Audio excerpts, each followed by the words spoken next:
Hello, everyone. My name is Apostate. The purpose of today's live stream is to have believers, specifically for this live stream, Muslims, call in and tell me what they believe, Islam, and why they believe it to be true. I did not announce this live stream in advance in a community post, so I'm expecting fewer callers than usual today. So far, there's nobody in queue, but if you would like to join, if you would like to call, link is pinned to the live chat. Just click the link and give me a brief introduction in the private chat as to who you are and what you'd like to talk about today. So I will stall for a little bit. Hopefully, we'll have some callers in queue. If not, we might just have to scrap this live stream today if we don't get any callers, which is fine. I haven't done one of these in a while. By the way, congratulations to all the subscribers of this channel. We have hit 15,000 subscribers, so that's an amazing milestone, and I'm very happy to have come this far, and hopefully many more milestones to come. And to celebrate that occasion, I was thinking maybe I could have a live stream, like more of a personal Q&A live stream. So might be doing one of those sometime soon. What else is coming up? Oh, and Myth Vision. For those of you who aren't aware, Myth Vision is a channel that you should definitely check out. Derek from Myth Vision is going to be hosting me for a live stream next week. I'll be announcing that sometime soon, but if you want to find it, you can look up Myth Vision on YouTube and you'll find this channel. And on that live stream, we'll be doing something similar to what we're doing today. We have Muslim callers call in and tell us what they believe and why they believe it to be true. I'm excited to collaborate with him. We haven't done a lot of work together, unfortunately, but we have spoken in the past. We've live streamed together in the past. So yeah, I'm very excited about that. So I'll read some comments and maybe do some Q&A till we get the first caller. And like I said, if we don't get any callers today, that's fine. We'll just have to try again another day. So yeah, congratulations to all of us for this channel getting to 15,000. So thank you everybody for the comments. Reverend Tacos, no, I don't think that would be a good idea to join and call and sing, but I appreciate the sentiment. And thank you, Pros and Cons. I'm glad you like my background. So I have been working on increasing the number of plants that I have in my background. Some of them are not visible right now, but they will be very soon. So hopefully this will be all green by the end of the year. Duel says, I was a believer, but I turned to be atheist. Would love to hear your story sometime. That is Apu in the background, as always. That's his spot right there. Some people were saying I put him there on purpose. If you know cats, at least mine, I can't put them anywhere. Like they won't sit wherever I tell them to go. So he wants to sit there. Marco says, where are all the Muslims from the comments? They can call in and forward their strong views. I'm hoping to get some callers, so fingers crossed. How to call, Ghalib says how to call. There's a link in the live chat. It's pinned to the live chat. Just click that StreamYard link and you'll join. Rasul says, we see flaws in others' religions, but what? And Pros and Cons says, especially love the special cat space too. Yeah, I've got 2 little cat beds back there, and they used to both sit in the cat beds, and it was very cute, very photogenic when both of them are right next to each other. But for some reason, it's only Apu who sits there, which, you know, I'm not complaining. He's the one who jumps on my shoulder every now and then. S-Man says, have you read God is Not Great by Christopher Hitchens? No, I have not. And I probably won't for a very long time because I've got a list of other books that I'd like to read. And I feel like, not to disparage Christopher Hitchens, but I feel like it's such a cliche to read or to listen to him that I want to purposely avoid reading his stuff and watching his debates for a long time. But one of those days, maybe. Yeah, cats go wherever they want. Thanks. Oh, sorry, I can't read.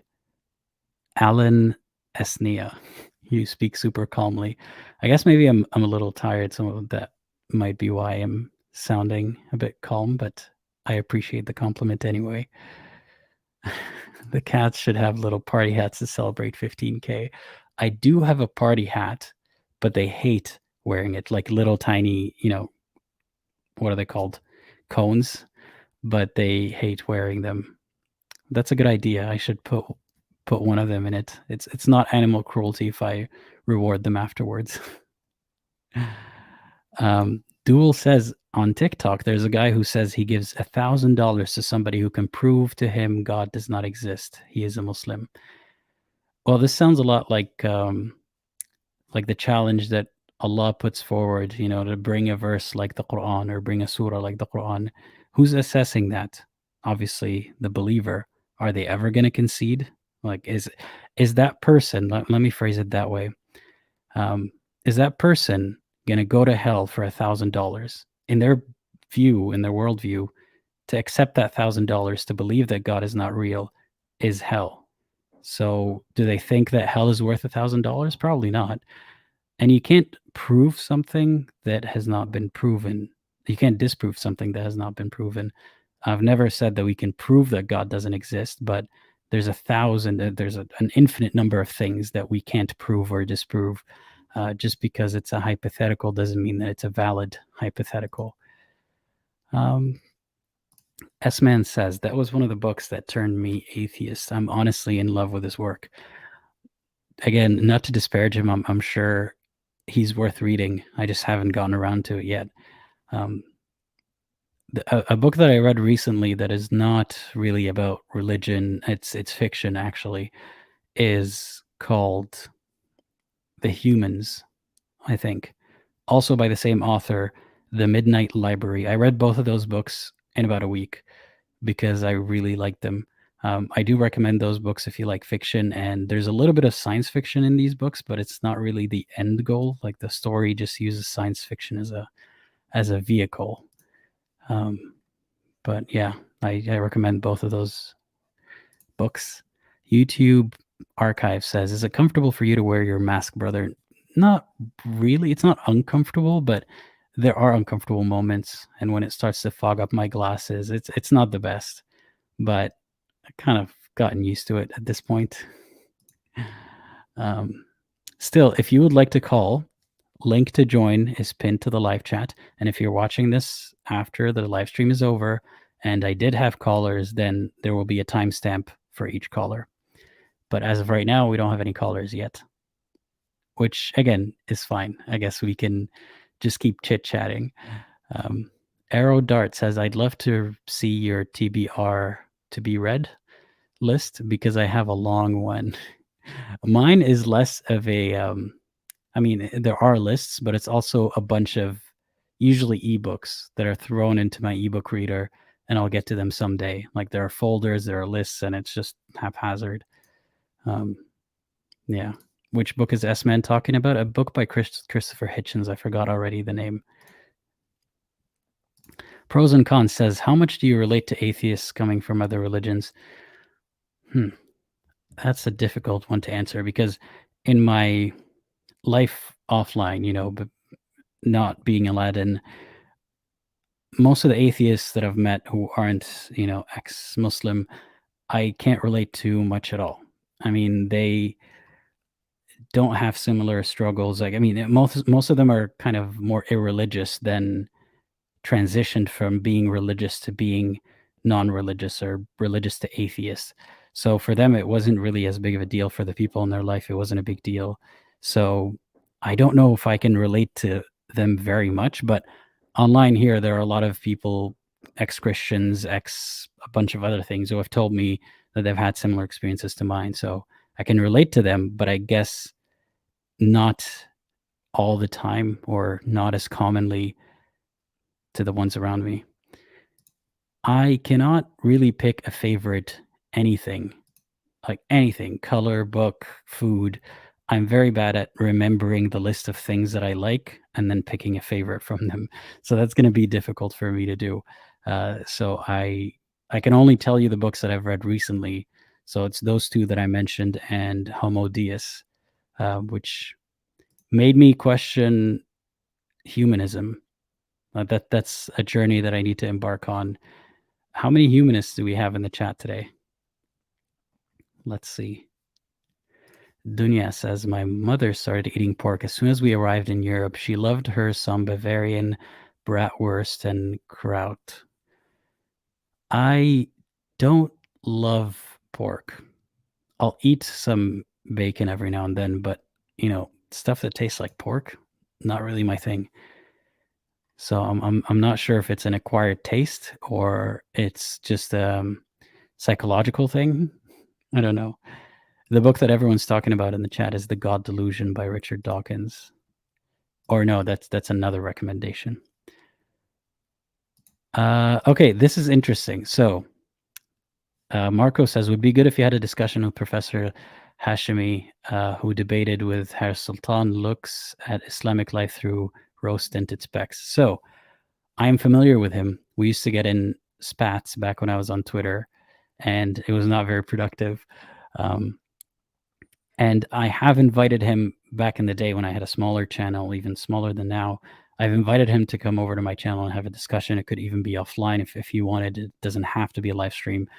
And at the time he was busy, or he said he was busy. So I might extend an invitation to him again, but I would have to have a specific focus topic. I haven't watched that live stream or debate with him and Herr Sultan, to be honest, so I'm not sure what they spoke about. But if you have any suggestions for what I could reach out to him to talk about, please let me know. And it'll be less of a debate, more of a discussion. Like I said before, I don't really do debates very well, or not do very well. I don't do them at all. And I prefer to not have our guards up and try to win a debate, and instead just have a discussion about whatever it is we're talking about. We do have a caller in queue. We might be starting soon. If the caller can hear me, it says your devices are not connected, so try refreshing, please. Cool. Gerwell said, I used to love pork and then I became vegetarian. Hopefully, me too someday, inshallah. So about that TikToker, he says, if you can't prove God does not exist, that means God exists. He uses the fine-tuning argument a lot and makes fun of and makes a parody about evolution and Big Bang. I never put myself as a defender of evolution or Big Bang. It's not my fight to have. If someone wants to poke fun at science and then simultaneously use science, use technology, use medicine, use everything that science has or the scientific method has allowed us to achieve, they're not being consistent, and it's not really worth arguing about. But to say that anything that you can't disprove is by default proven, then I don't know. There's a lot that I can say that isn't disprovable, or you don't know if you can prove it or not, and it doesn't automatically make it true. The caller who's in queue, please refresh your browser, and maybe you need to give permission to the microphone and camera. If you would like to join, link is pinned to the live chat. Let's see what else. We do have one caller, but I'm waiting for them to join. Open to other callers.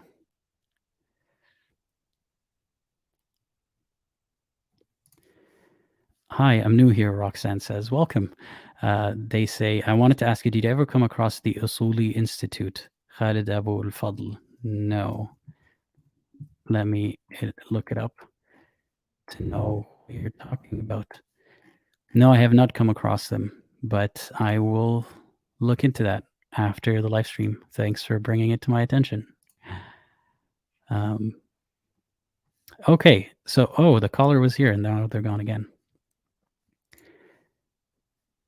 Homo sapien says, with Javad Hashemi, Dr. Hashemi, talk about the poor job that Allah did to communicate his message clearly and leaving verse open to say misinterpretation. That's a good one. We've definitely butted heads about that a lot before. So maybe that'll be it. Misinterpretation. Because yeah, okay. I'm not going to give away too much. Again, waiting for callers. Today, I did not announce this one on YouTube, so that's possibly why we're not getting a lot of callers today. Do have a caller that tried to join, but wasn't able to. I don't know if that's true. There are Muslims who watch me on many different time zones, so let's wait and see. It's funny because when I have live streams for other purposes, like for ex-Muslims to call in, I get a lot of people who want to join who are believers. But when I have one specifically for believers, it doesn't work out. That's okay. The theme is supposed to be for believers to call in, but we're still waiting. Didn't happen yet. Inshallah. Asad Kamal says, Quranic verses are clear, but also here's a 15-minute video about why this small Quranic passage has 60 interpretations and why mine is the right one. Here's what I feel about misinterpretation. If I can make a statement clearer than the Quran so that it's less likely to be misinterpreted, I have just improved the Quran. Meaning that I've done two things. I've brought a verse like the verse that was there, but better, so therefore winning that challenge. And secondly, I demonstrated that misinterpretation could have been avoided. So now we have to dig into, was the room for interpretation part of God's plan, or was it, could God have not done better? So I don't really, I've never found this whole misinterpretation thing to be convincing, especially as someone who, like I said before, I speak Arabic natively. I don't know Arabic the way that the Prophet did. It's not the same dialect. I'm not from that era. Yet I can tell the things that people these days are calling misinterpretations, usually non-Arabic speakers, are as clear as day, not what they're saying. And it's frustrating. It's part of why I started this channel, because I was frustrated with scholars like from a Pakistani background or whatever other background claiming that there's a lot of Arabic that's misinterpreted and getting away with it in the non-Arabic speaking world. But yeah. Stars says we need more Apu and Iago pics on Patreon. I have not been posting them there. Thanks for reminding me.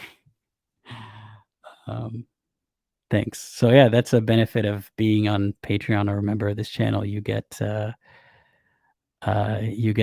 pictures of my cats, among other things. I am the Muhammadan. Okay. You are Christian. You are a Jesus freak, Bible thumper. I'm not Christian, but I don't call Christians Jesus freaks either. Just like I don't call Muslims Muhammad freaks. That's an interesting way to put it. Yeah, that's BS. All right, still waiting for callers. I'll give it 10 more minutes. And in the meantime, I'm taking comments, I suppose. So Roxanne says, thank you. I really appreciate it. Would love your views on Khalid Abul Fadl. He criticizes hadith. He doesn't believe in death penalty for apostasy, stoning for adultery, etc. This is going to be a generic, take. I don't know who he is, so this is not about Khalid specifically. But when it comes to doubting the hadith, I welcome that kind of thing. It just makes it very difficult to figure out what is set in stone in Islam, because the video that I'm working on right now, that hopefully is going to be out sometime this week or the next, is the story of Prophet Musa and Al-Khidr. And most of the story, like the highlights are from the Quran, but all the details are from the hadith, and they differ in many ways. And if you actually don't read the hadith at all, or if you don't take it to be as, Bible, then you're left with a lot of gaps. Like the story starts from the middle, where they're just walking somewhere and you don't know why they're walking there or who they're going there to find. And it doesn't make any sense. So when you start picking apart the hadith and the seerah, you start asking yourself, so what does the Quran mean without the hadith? That is my biggest issue with being a Quranist, or the biggest issue with nitpicking the hadith, which I'm not discouraging people to do. It's just they're going to face a lot of opposition, especially from Sunnis, because how do you have an Islam without the hadith and the Sunnah from the Seerah? Aladdin is the furthest thing from a so-called Bible thumper. I've got a Bible behind me, but full disclosure, I barely read it, but it's there. But I am not a Christian, no. Salmil says, are there any aspects of Islamic culture that you still appreciate or hold on to even after leaving the faith? It's difficult to pin one down, to be honest, because I don't know what exactly to attribute to Islam or to just people from my country or my region. So it's difficult to say. I can point out a lot of things that I don't like, which I know that's not what you're asking, so I'm not going to go there. But this speaks to a bigger problem that us ex-Muslims face. It becomes hard to enjoy things in your culture background because Islam touches everything in there. So it's hard to pick apart certain things. I do like the charity aspect of Islam in many ways, though I criticize that zakah is only given to Muslims. So that's a whole other thing. Sadaqah you can give to anyone. So yeah, that's one aspect that I like. So we do have a caller, Sunil. Hopefully you're ready.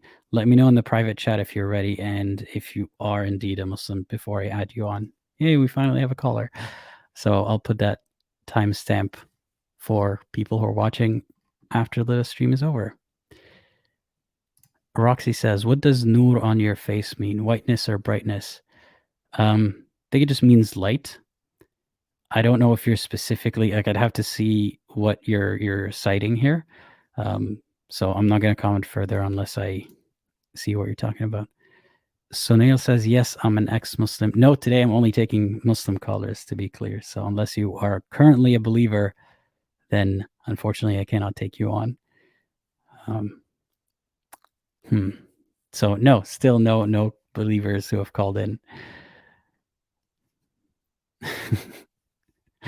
Yeah, and the cute thing is, if you like are anywhere near him, he'll clean you by proxy. There you go.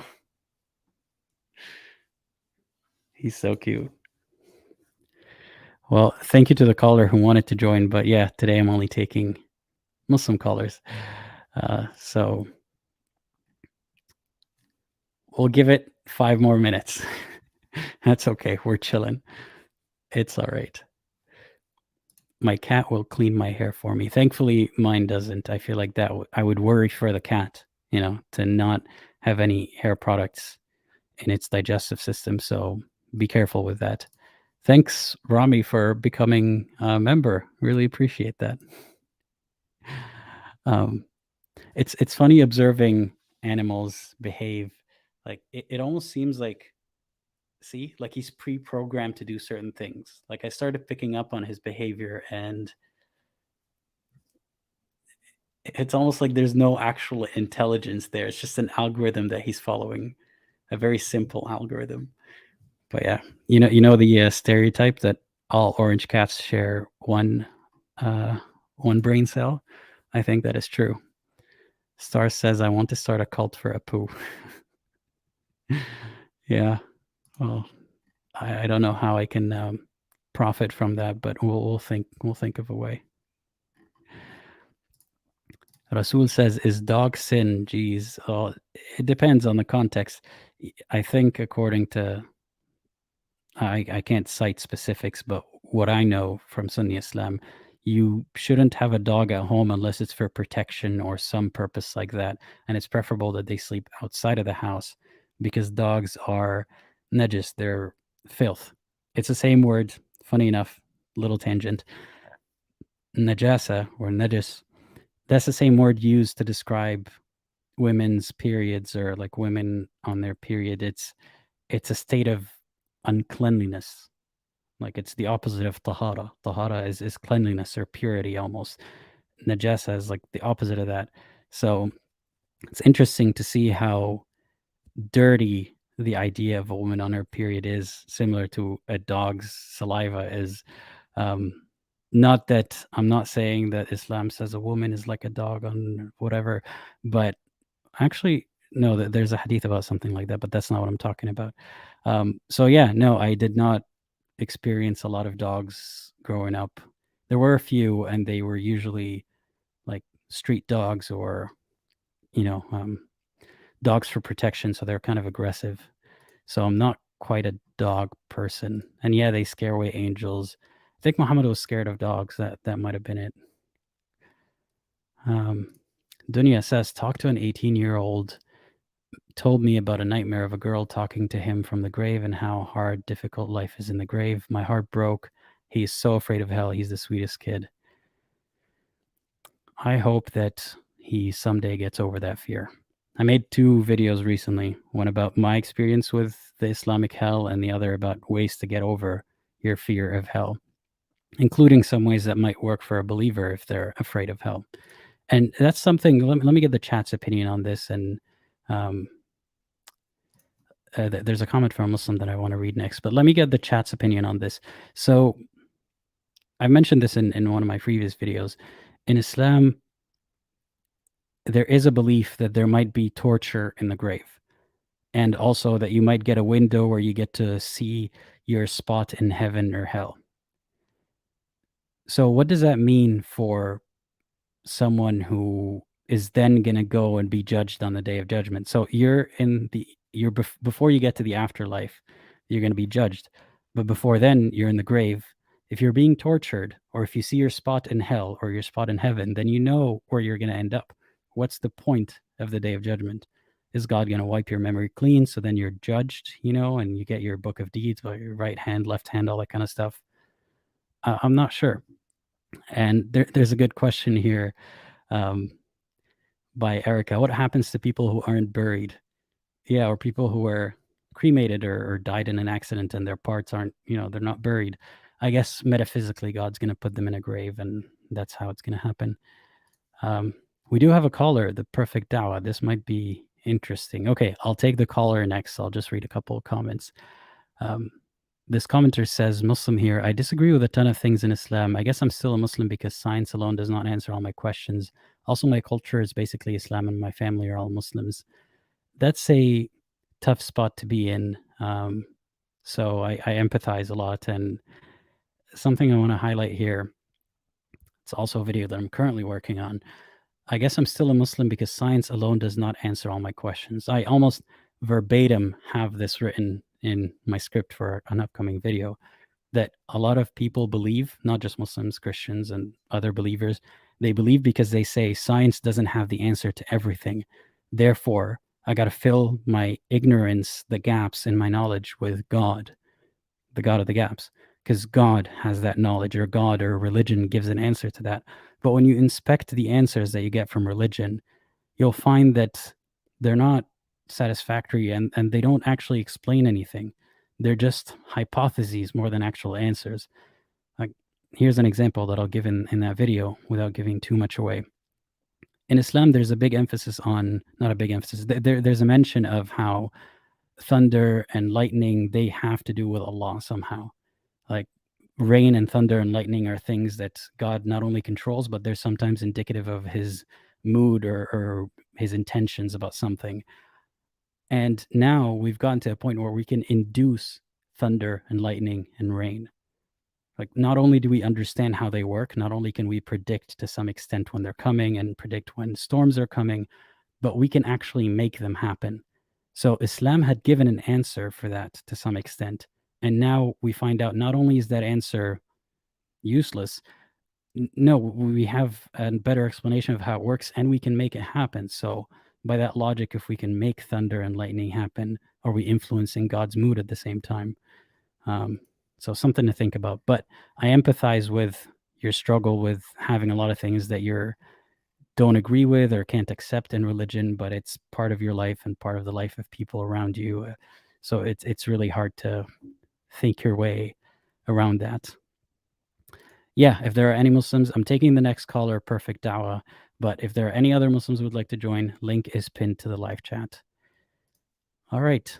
So if we are ready, Perfect Dawah, I hope you're ready. I'm adding you in 3, 2, 1. Hey, yes, how's it going? Yeah. Hi, how are you? I am good. How are you? I'm fine, thank you. I just actually called to say that I would love to talk to you, but your audio is a little cutting out a bit. Yeah. Is that just me, or does everyone hear that? Maybe. How's better? Better now? Is it better now? You know, it keeps cutting in and out. Can you refresh, please, and try to join again? Okay, let's see. Yeah. All right, we'll try again. The seventh angel says we can't predict the weather more than a week in advance max.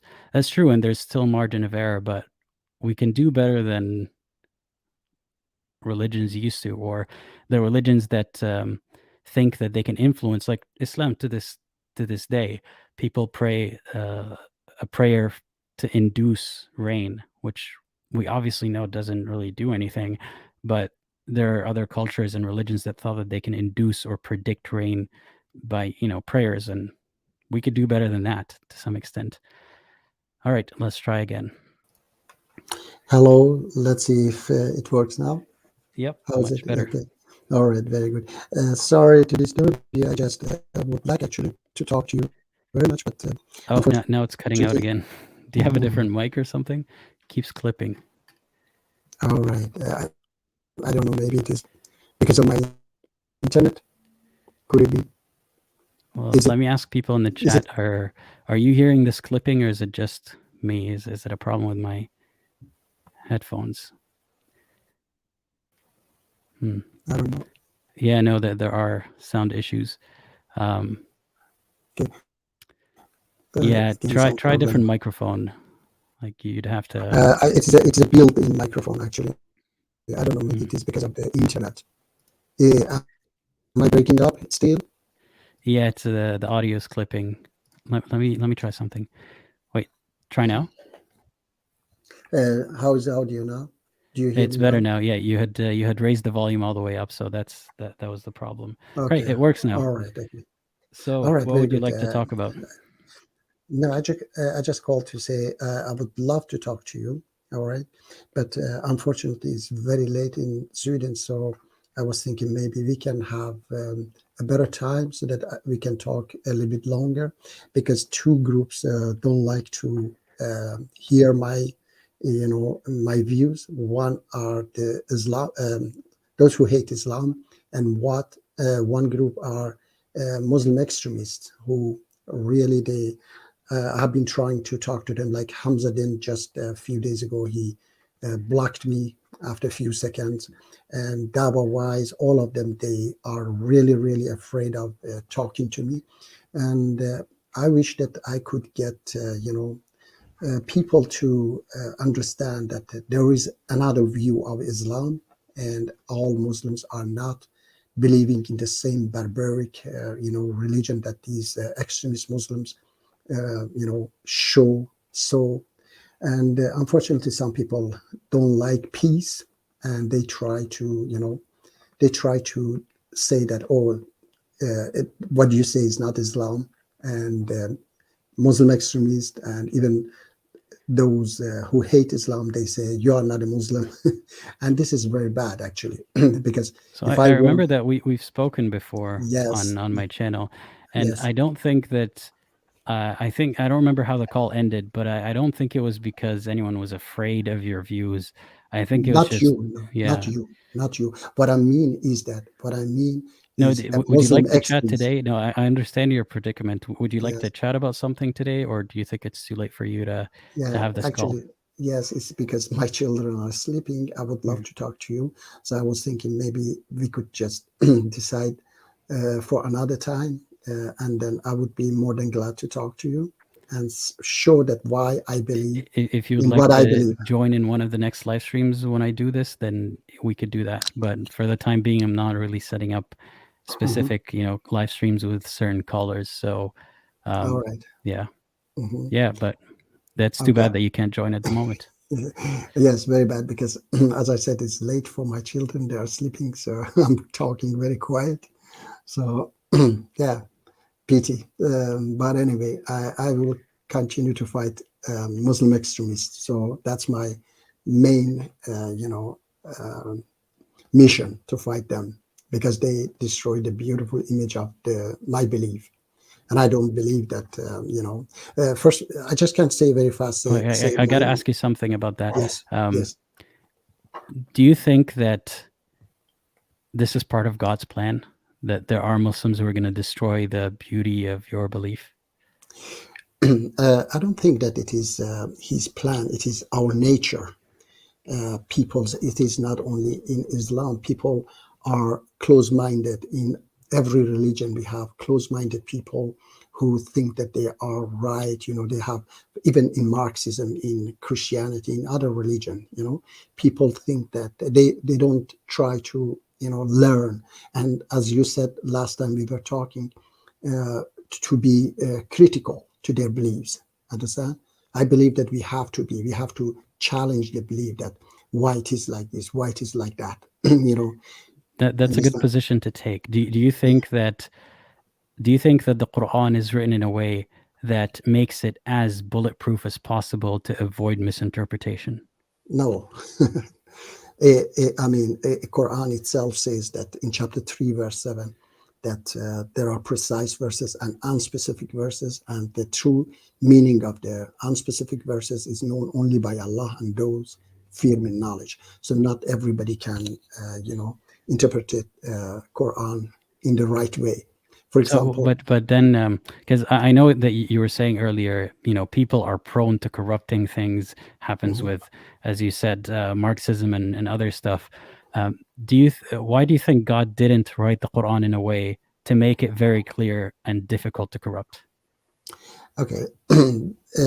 Yes, that maybe is difficult to answer that one, because there are other questions that why, for example, one atheist asked me that why God doesn't update its message like Microsoft update its program every year. Why God doesn't do that? Yeah, this is one of his plans too, that people uh, develop themselves, not that give them everything so easy. So this is, I understand why, but maybe it is not understandable for other people. For example, he could send a new messenger today and split the moon, and everybody would believe, and make the message absolutely clear. Why he hasn't sent a messenger since 1400 years ago? I understand that one. That would be, our ideal. But the thing is that God has his own plans as well. Yeah, so This is, so I the understand. answer is basically God didn't write it any clearer because he has his own plans. We don't know why. And part Mhm. of it is to test us somehow. Yeah, something like that. Yeah. So, But the thing is that sorry, I mm, interrupt you. The thing is that I believe that at the end, everybody will be righteous. It is mentioned in Quran, and everybody will understand it, and everybody will, live in a peaceful world, love one another. This is written there, that it is a promise that one day will happen, but it take time. I know. Understand?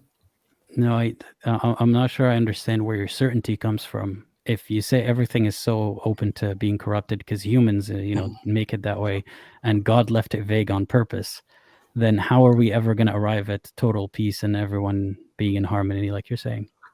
Because we are learning now, we are educating ourselves. Today, I see that many more people come out and say no. For example, killing apostate is not Islamic. Stoning adulterers is just a trash hadith, trash hadith, and things like this that people are learning, and yes, they are coming But I with mean, new aside from interpretation. dismissing the hadith, you were saying even the Quran, there's a verse that says some verses are clear, some are not clear.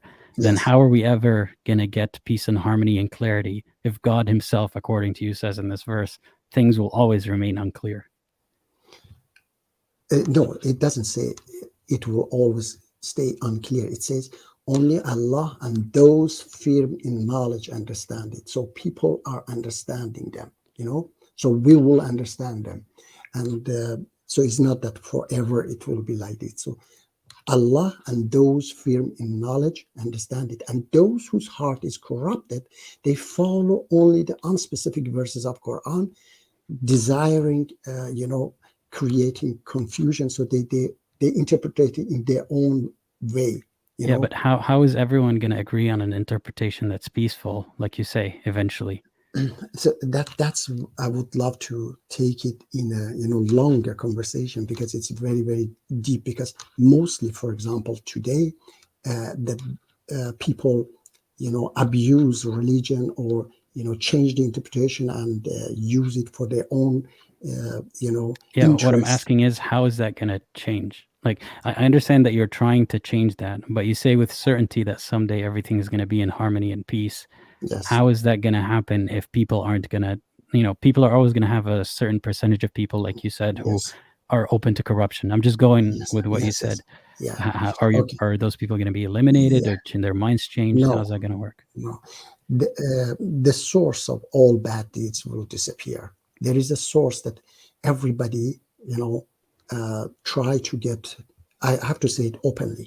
There is a source which Quran calls it Satan, but it is a nickname for a system which rules the planet, and that system encourages people to use race, to use language, to use religion, to use anything to become richer. Okay, we call it today capitalism.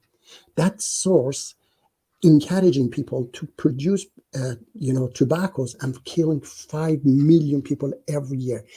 They produce drugs to kill millions of people, alcohol, and anything else. So this system will disappear, and people don't have any reason to corrupt the book. They don't have any reason to produce weapons, to produce tobacco, to produce anything to kill each other. So that system will disappear, and everything will be fine, peace and love. So this system, this source, the satanic system, is the problem that everything, all problems comes from that. So is that system what refused to bow down to Adam? No, I mean, it is the system that we bow down towards Mecca. No, I mean, like, there's a literal shaitan in Islam, or Okay. not? Or do you not think that shaitan is an entity in Islam? No, I don't believe that. I believe that Satan is the system that we are, living in. Well, what It about the is. stories? خلقناه من like he's made out of fire and he I know, refused to I bow know, down. I What do know. you think of these? These are all metaphor. These are all a message to us that there is a source that guide people to bad deeds. But that's why I said we have to be critical to all this. And I was thinking that why God has to create such an entity with such a power to fool me, who don't see Satan. I don't feel, I don't hear him, but yet he fooled me. So I came to this belief that I'm not the only one. We are millions. We came to this belief Right. that It's not a game of numbers, though. Like, no, here's the problem with that. You say it's all metaphorical. You're almost, it's like you're calling the author of the Quran a liar, almost. Like, the author of the no, no. Quran is telling you specific Mhm. events in specific ways, and then the hadith Yeah, support that, and you're saying, no, dismiss all of that. It's a metaphor. Like, it refusing bound to down to capitalism refused to bow down to Adam. That's a yeah. metaphor. These are, I said, these are messages. These were said for people of thousands of years ago, and there is a message that we unpack it today. Okay, the unpacking is when we go to Mecca and dress equal, no rich, no poor. Then we have to reject the opposite of equality, which the symbol is Satan. So when we reject that, we reject the inequality, and we promise God that we believe in equality. I accept it. And then we have to sacrifice for equality. And we prostrate towards equality, and we say that, show me the right way. The right way is equality. The wrong way is the jungle system that allows people to kill each other to What does become any of immune. that have to do with specific stories in Islam telling you these things are literal, like there's an actual devil? How do you arrive from everyone is equal in Mecca to there is no devil? Okay, because Quran says that Satan spread poverty among you and lead you to immorality. So I analyze this, that Satan's weapon is poverty. Without poverty, Satan cannot guide us to immorality.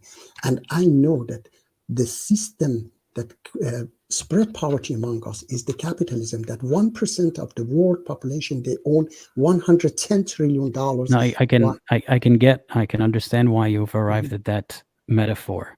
But Mhm. what I'm asking is, how are you so certain that, someone would read the Quran and say the devil is an actual devil because God said he made him from fire, he had a conversation with him, and Mhm. you say with more certainty no, I read about capitalism. I see the problems with capitalism, and I think it's a metaphor. How are you more certain than someone who's reading the words as they're written?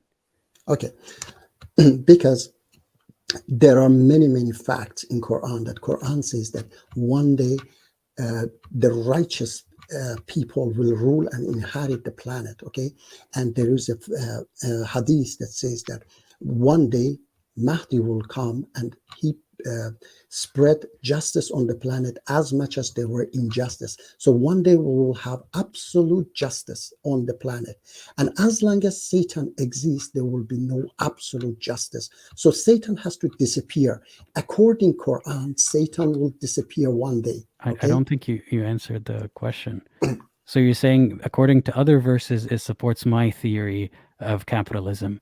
But I'm telling you, how do you have more certainty than someone who reads it in clear Arabic and tells you this is how the story went because Allah said this is how the story went? Yes, I understand. Yes, they definitely they say, but there is an argument. There is that what is this? Why we have to go to Mecca and the rest equal? Why we have to, for example, prostrate towards Mecca? So they have to answer. I mean, why can't the shaitan be an actual devil and also you have to go to Mecca and everyone's equal? Like, okay. How does that invalidate that? All right. Okay. So, as I said, it's quite late, but anyway, I will try to explain for you that. I forgot. I was going to say that. I came to tell you, but I forgot about that. That how they, Satan will disappear one. If okay, I have to say it like this: that let's say Satan exists, okay? Just let's say Satan is an entity, okay? Apostate. Because we know, according to Quran, that every bad deeds is because of Satan. Satan fools us, okay? So if we get rid of this system, Satan cannot guide us to bad deeds. So Satan will be powerless. For example, you have a diamond in your home is $20 million. Millions of people would love to come and steal that diamond. They are even ready to kill you. But imagine that that diamond is $0. There is no money. Nobody can sell or buy anything. So that diamond is $0. So if Satan tells to these millions of people, go and steal that piece of stone, they say, are you crazy? Why should we do that? So there would be no reason that they do that. So Satan, even if Satan exists, and it is that entity, cannot fool people. So without capitalism, Satan will be powerless if it is that, that entity. But without Satan, even Satan doesn't exist and capitalism exists, still people have, a desire to become richer and richer. So Satan and capitalism are equal, the same. One of them, I mean, if capitalism doesn't exist and Satan exists, Satan is powerless, according even Quran that says that Satan spread poverty among you and lead you to immorality. Can you tell me? Tell you something very, very bluntly. Yes. I think part of the reason why people don't want to speak to you again is because it's difficult to see your point when you're just saying a lot of unrelated things. I mean, there might be some links there. Like, I get that you see the metaphor of Satan and capitalism, but when you're asked a question, you make more and more and more claims with a lot of ifs in them. Okay. So it gets kind of boring and people don't really want to hear about that.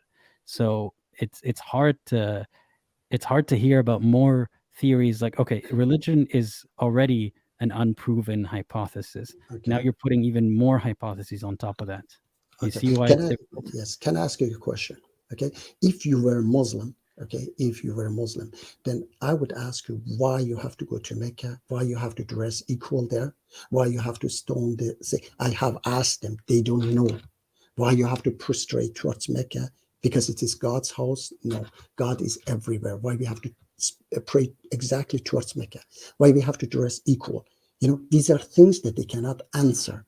But I have the answer, and they are I'm not sure there are a lot of unrelated. Muslims who can answer that. No, There's a lot of... yes, if you find me, I would appreciate it very much. But I know I have asked them, and they don't know why we do that. They don't know why we are fasting. They say, see, this is an example of what I was talking about. I mentioned something, maybe a blunt criticism, and now you're complaining about what Muslims say, or that Muslims can't answer questions as well as you. what's the relation here? You The know, it's relation, yes, the relation is that if they can tell me, for example, why we are dressing equal in Mecca, what is Mecca for? This Hajj, okay? And this Hajj, I explained for you, it's all about living in a world without all problems, which is an equal world. That's why we say, show me the right way, 1400 years, and people haven't gotten that message, okay? So that dress of equality is what I'm talking about. If anybody can explain for me what that means, that dress of equality, the Hajj means, stoning the Satan, what that means, then I will maybe say that, okay, I'm wrong. Understand? So I'm as long sure as, someone else might be tempted to try, but yeah, that can't be okay, me today. all right, yes. But yeah, maybe we'll Yeah. continue this conversation another Yes, yes, time when it's another not so time. late. Okay. Yes, no problem. Yeah, Thank you for having me. All of right. course. And I would love to talk to you again more about these Sure. issues. Yeah. All right. Thank you. All Take right. care. Take care. Thank you. Bye bye. Have a nice time. Thank you. Bye. You too. All right. So yeah, we had a bunch of comments saying they can't explain why Islam dictates this and that, but honestly, it was getting a bit irrelevant at this point. Um, and there are some comments here talking about Satan, even from a believer, I think, in the comments. How can Satan be reconciled with a benevolent God? That's something to discuss in the comments. Apu is here, as usual, jumping on my shoulder. So we have two other callers. So, stay tuned. Yeah, it's easy to spot when he's about to jump. All right. Two other callers. I think I've spoken to Sayed before. So, Sayed, I'm going to have to ask you to wait till after I speak to Sharif, if Sharif is ready, because we have spoken at least once before. And yeah, I'm curious to speak to new believers. So, I hope you don't mind waiting. All right. Sharif, if you are ready, I'm adding you in 3, 2, 1. Hey, how's it going? Pretty good. Can you hear me? Yes, I can hear you just fine. Oh, okay. All right. Um, Yeah, tell me a little bit about yourself. What do you believe and why you believe it?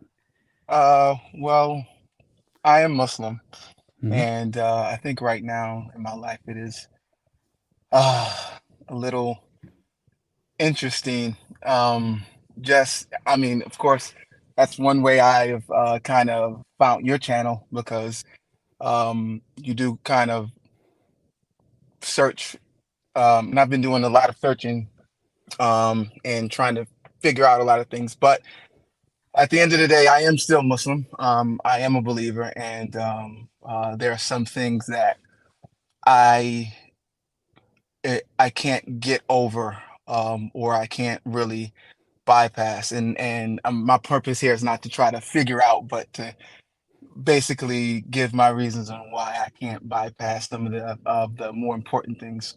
I do see a lot of inconsistencies or contradictions in Islam. I do see a lot of things that my mind can't really process or can't really understand.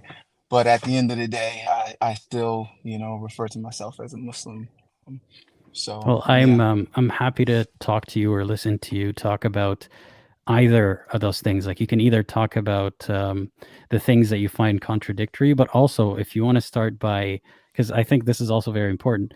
What are the things that make you believe in Islam? And this is, I know there's a lot of, philosophy arguments that, try No, well, to, not arguments. Let's be clear. Something that relates to you.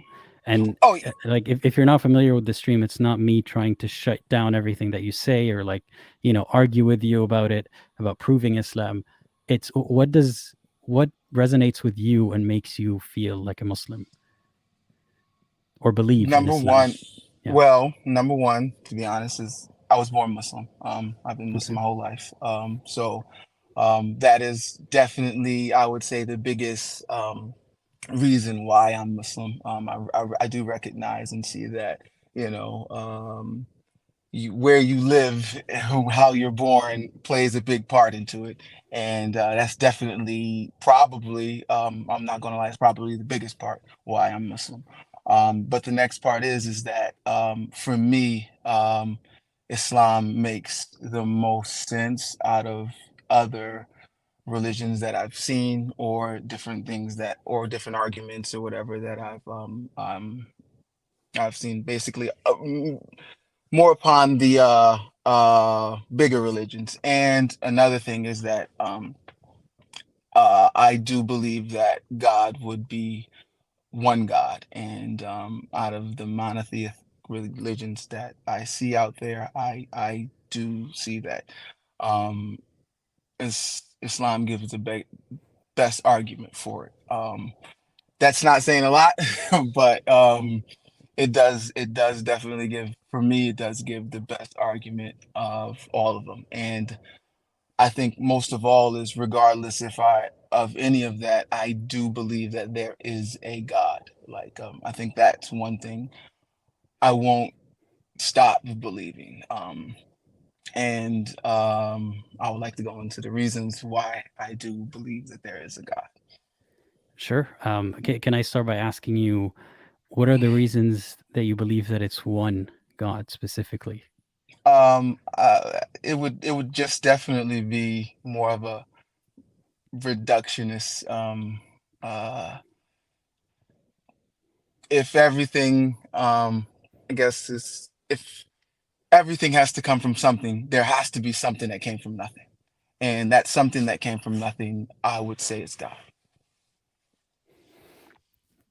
So, okay, so but why does it have to be one thing? Like, what if there's a source of existence of matter, and then God is on top of that, or multiple gods on top of that? Why is it that the initial cause for everything to exist is also God?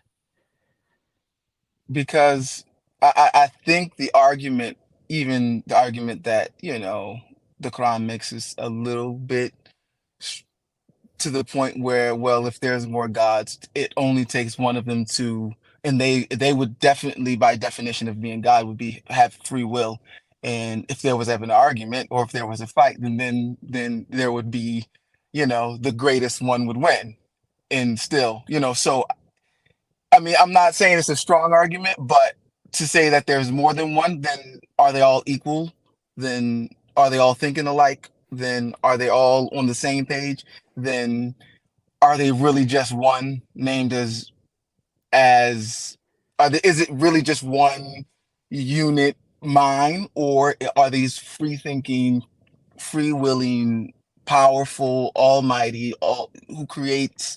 Are they all those things? And I think at the end of the day, no matter what we think, even if there's demigods, there will be one that's going to be more powerful than all things. From my human mind, that's what I would imagine. So I mean, take it for what it's worth, but that's what I would imagine at the end of the day. Okay. Do you recognize that Islam has demigods? What do you mean by that? I mean, like the angel of death, the angel of rain, the angel of so and so. They're practically the same as polytheistic religions that have demigods for specific areas, of life, of fertility, of death, that kind of thing. Oh, I mean, if we can call them demigods, maybe that's like Islam never claimed to be the only. Islam never claimed to come out of nowhere, So if, for example, if there were Muslims that started praying to Angel Gabriel, we would be like, you fell out of Islam, not and he can say, well, he's a demigod and he does this. But we'd be like, no, because our purpose is to worship the one God. So even if I mean, for me, what I'm trying to say is that the name demigod doesn't mean much to me as far as someone to worship, because if it's lower than God, if it's not on the stage of God, if it's doesn't have God's power, then it wouldn't fit into what Muslims call a shirk. To believe that if you would give him the name of demigod, it wouldn't still fall under shirk, because we don't worship him. We don't believe he does anything out of God's will or God's power, and God is still ultimately in control. So it wouldn't Okay. bother me. So I'm not usually in the habit of challenging the position that there is one God, or that there is or isn't a God, because my focus is always, how do we get from there to specific religions? So if I can see that there might be a God, so what makes it very clear to you that God spoke to us? I mean, maybe you're comparing the big religions that you know, but have you compared Islam to just the possibility that there is a God and there's no religion for that God?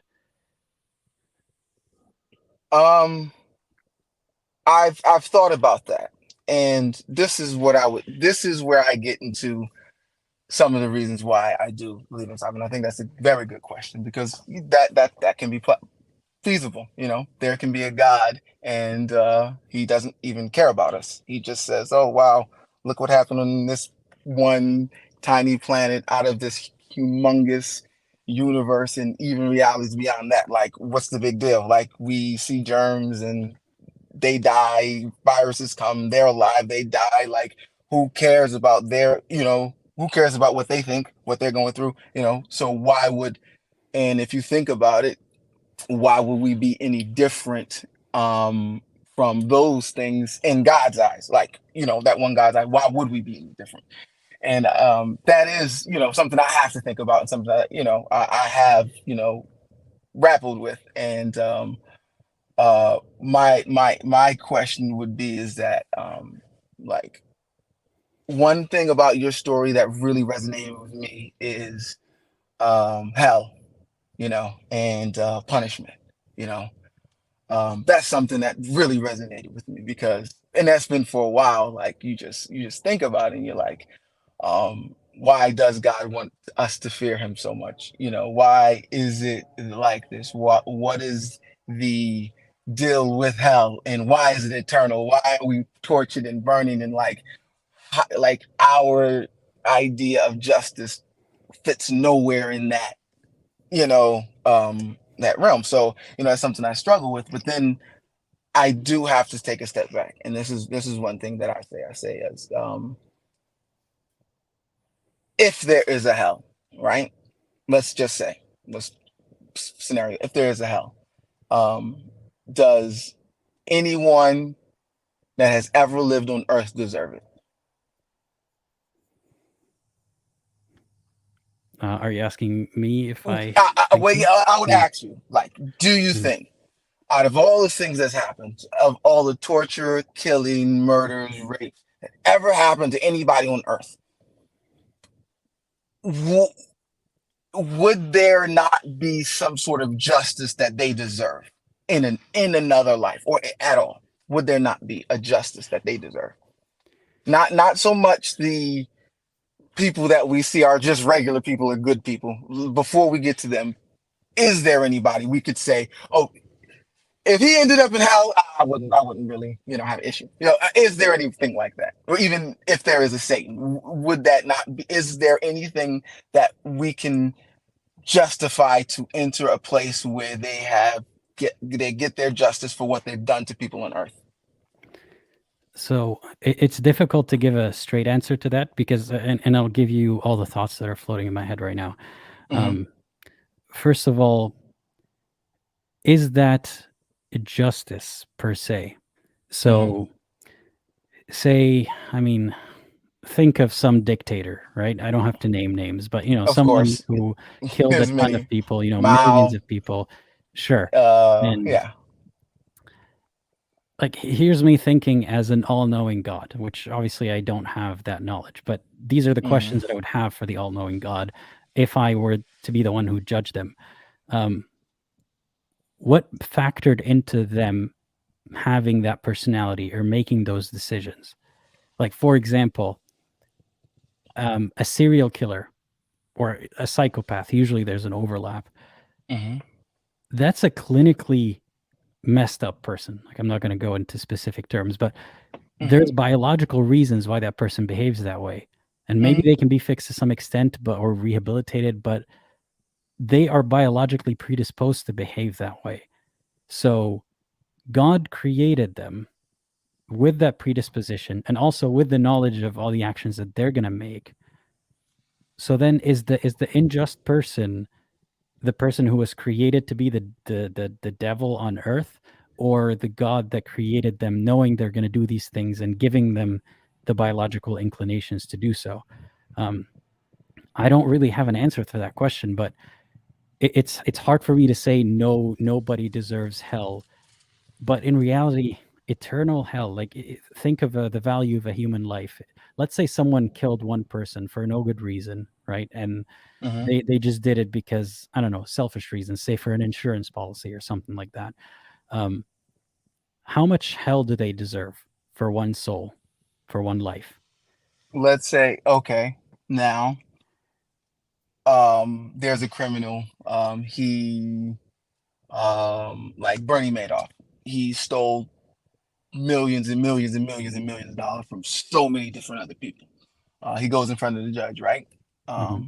They give him 850 or 1,000 years in prison. We all know that he will never live out that 1,000 years in prison.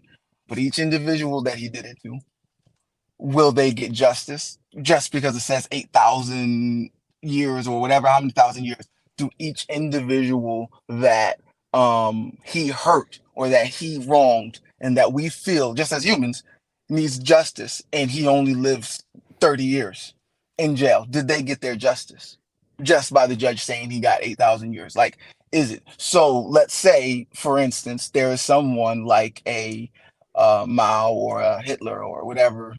I don't know if you can say it on here, but just somebody that's killed, not just killed, tortured, harmed those many people. Like, would you concede that at least the amount of time that that person felt that torture on Earth, or that wrong that they've done on Earth, they at least deserve, that same person from each individual he did it to deserve that same thing back in another life, even if it was the same kind of torture? Because hell, I mean, I think that would depend on each victim, though. Like, mhm, a lot of victims would even, so say one of those dictators, right? He killed mhm, a bunch of people.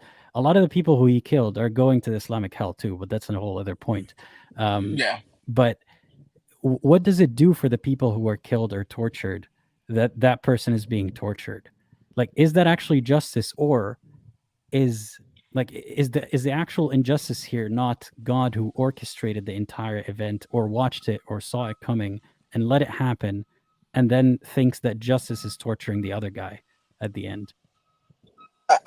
Okay. Now, this is where I guess we have to look at it in terms of, do we have free will? The question, if as humans we ultimately have free will, then No, wait, that's a difficult one. Like, I am interested in talking about that, but let's mhm, assume that we do have free will, yet mhm, Allah saw it coming somehow, which is mhm, incompatible in my view. But let's assume, for the sake of the discussion, um, those dictators had free will, and there was no predisposition to do anything. There was no, like, they weren't forced to do these things, but Allah saw it coming. The judge saw it coming, and he didn't stop it. Isn't that in itself a crime?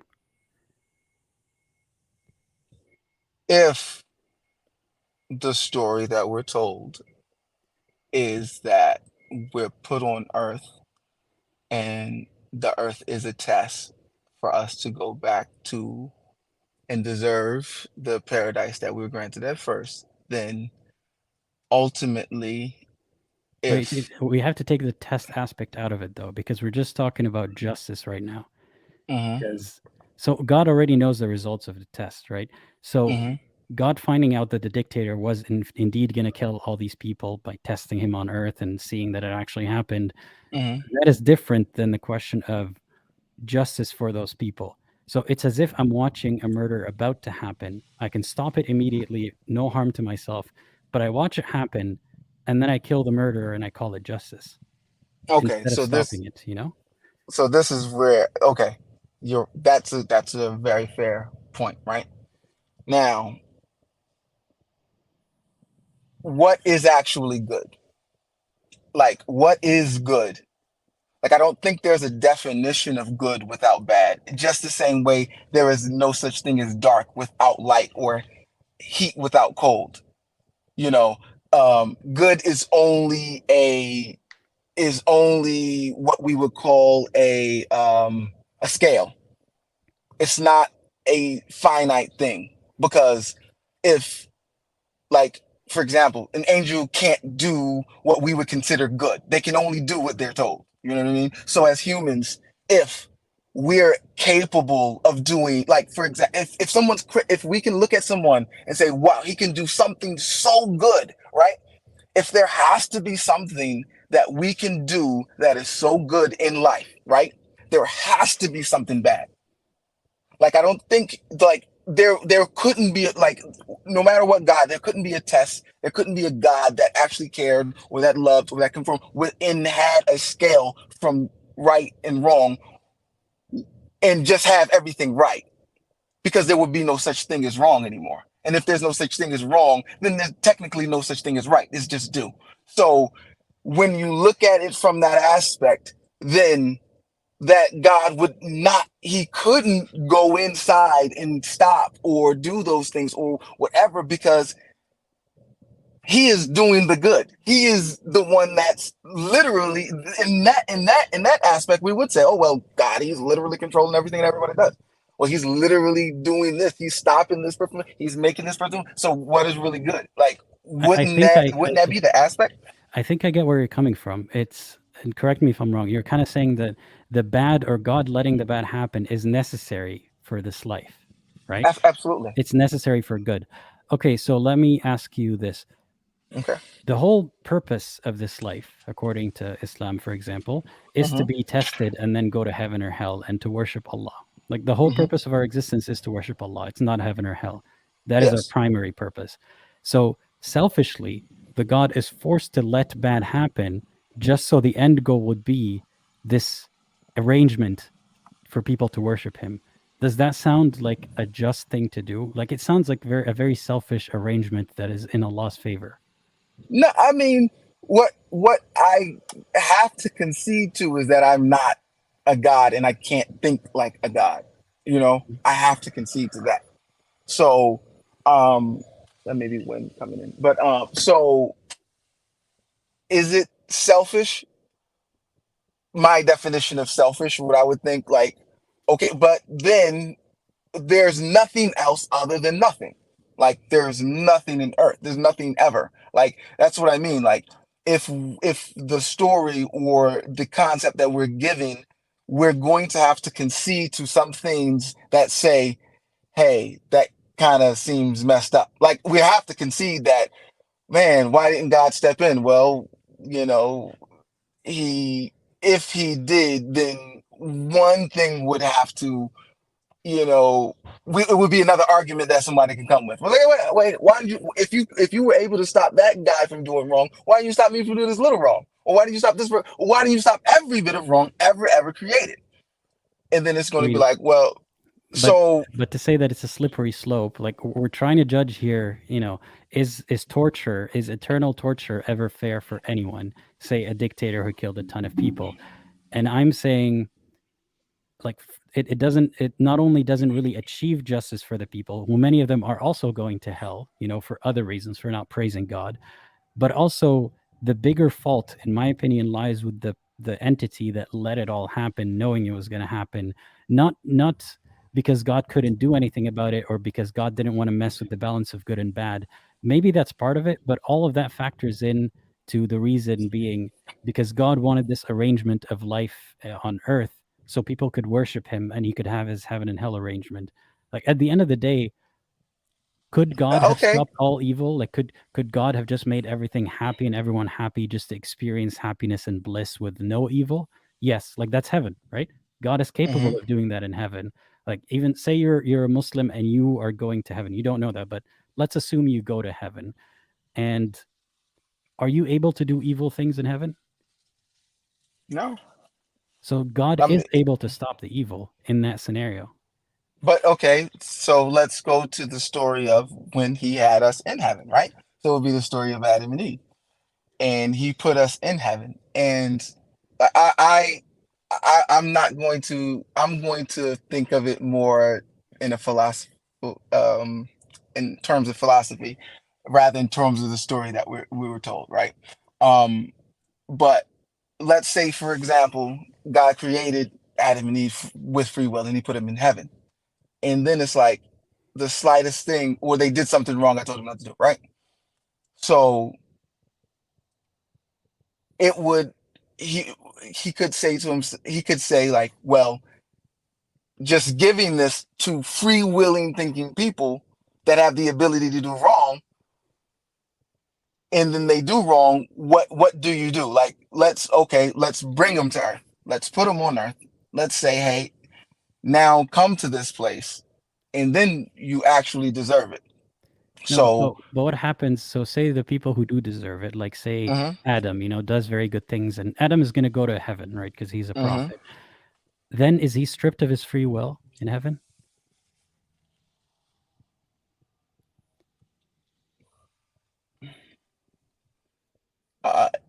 Well, human nature, um does human nature really want to do wrong, or they just want to, let's say, fulfill their needs?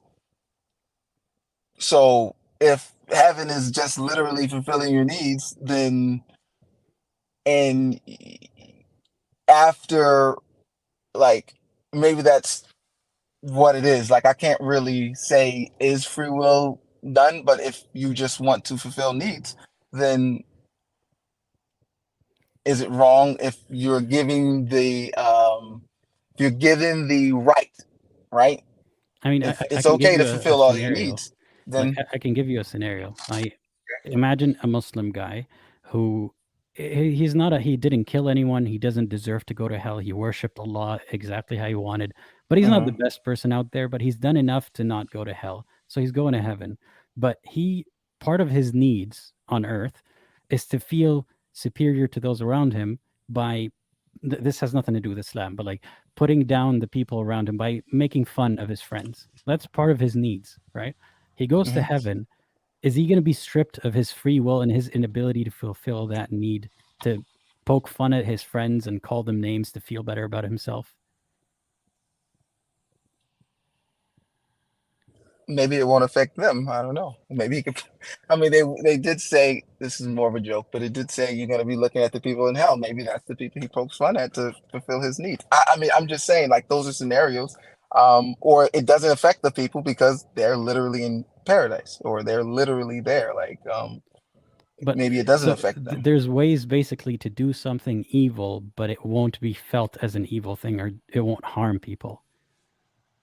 I mean, Or at least, like, I know you're not saying for sure that's how it is, but you're saying that God can possibly conceive of a way to make that happen, right? absolutely, yes, yes. So God can conceive of a way to bring us all to life without evil. Hmm. That But that's okay, the point that I'm trying to make. now, and that's the thing. Like, when God did do that, when, according to Islamic stories, He created the angels, and that's what He did. And He made a bunch of creatures that could do nothing but good, or that I wouldn't even call it good, but that could do nothing, but they didn't have free will. I think if we're going to say that there is free will, we have to imagine a world like this. Like, I mean, and it's kind of But I mean, amazing. you just imagine the free will in heaven with no evil. Hmm. So it's conceivable. Like if it's going to happen in heaven, I mean, heaven and hell, it's a filtration system, and then all the good people supposedly are going to heaven, and then but they're not stripped of their free will, or at least we're assuming they're not. So there's a way to have a heaven or a life existence without any evil, without evil and with free will to some extent. Okay, well, let's put it this way. Like, I mean, if we're going to think for God, right, in our own human terms, would you rather have someone that just kisses your ass every day, just sucks up to you just constantly, or you would rather have someone, or you would appreciate someone more that didn't have to? but still chose to? What would you appreciate more? So Right. I'm going to And give you maybe a that's different answer. okay. I would not give a crap about humans worshiping me.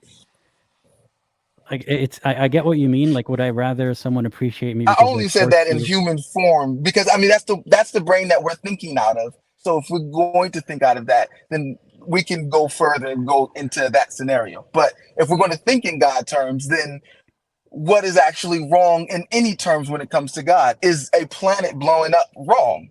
Is a germ dying wrong for God? Like, what is wrong in God's terms? Like, if we're going to But think that don't you see way, how that's can like? we say He's done anything wrong? But that's how you say it's almost like a self-fulfilling role where God can do Hmm. anything without it being wrong because God is the source of what's right and wrong. So it's you can attribute anything to God by that definition. God Yeah. says it's okay to, I don't know, spank people on their butts when they walk by because God said so. Like you can say anything you want and just say assuming that God is the source of good and evil. That's a big assumption. So, like, you're asking me, would I prefer as a human to be liked because people are forced to, or because they have the free will and they choose to like me? I think that's a flaw that, like, I would prefer that people like me because they like me, not because they're forced to. But I won't torture them if they don't. I mean, not again, the torture part, I think um one thing is that like I the justice part for me is a big part because I try to um justice is a necessary thing, right? And is someone who like on earth, like for example, if there's no God, right? Mhm. The amount of injustice will be um infinity. There's going to be completely injustice for the amount of time, or it doesn't mean anything without a God. It won't be Because infinity, it will be finite, but yeah, there will be a lot of injustice that people die like there's not going to be evening of any scales. Like some people will die with injustice, some people will get away with doing bad things. That is true.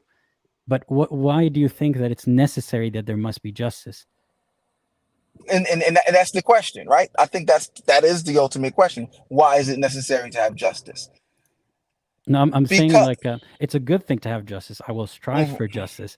But why is it so self-evident that there will be justice to the point that there must be a God to achieve that justice for us?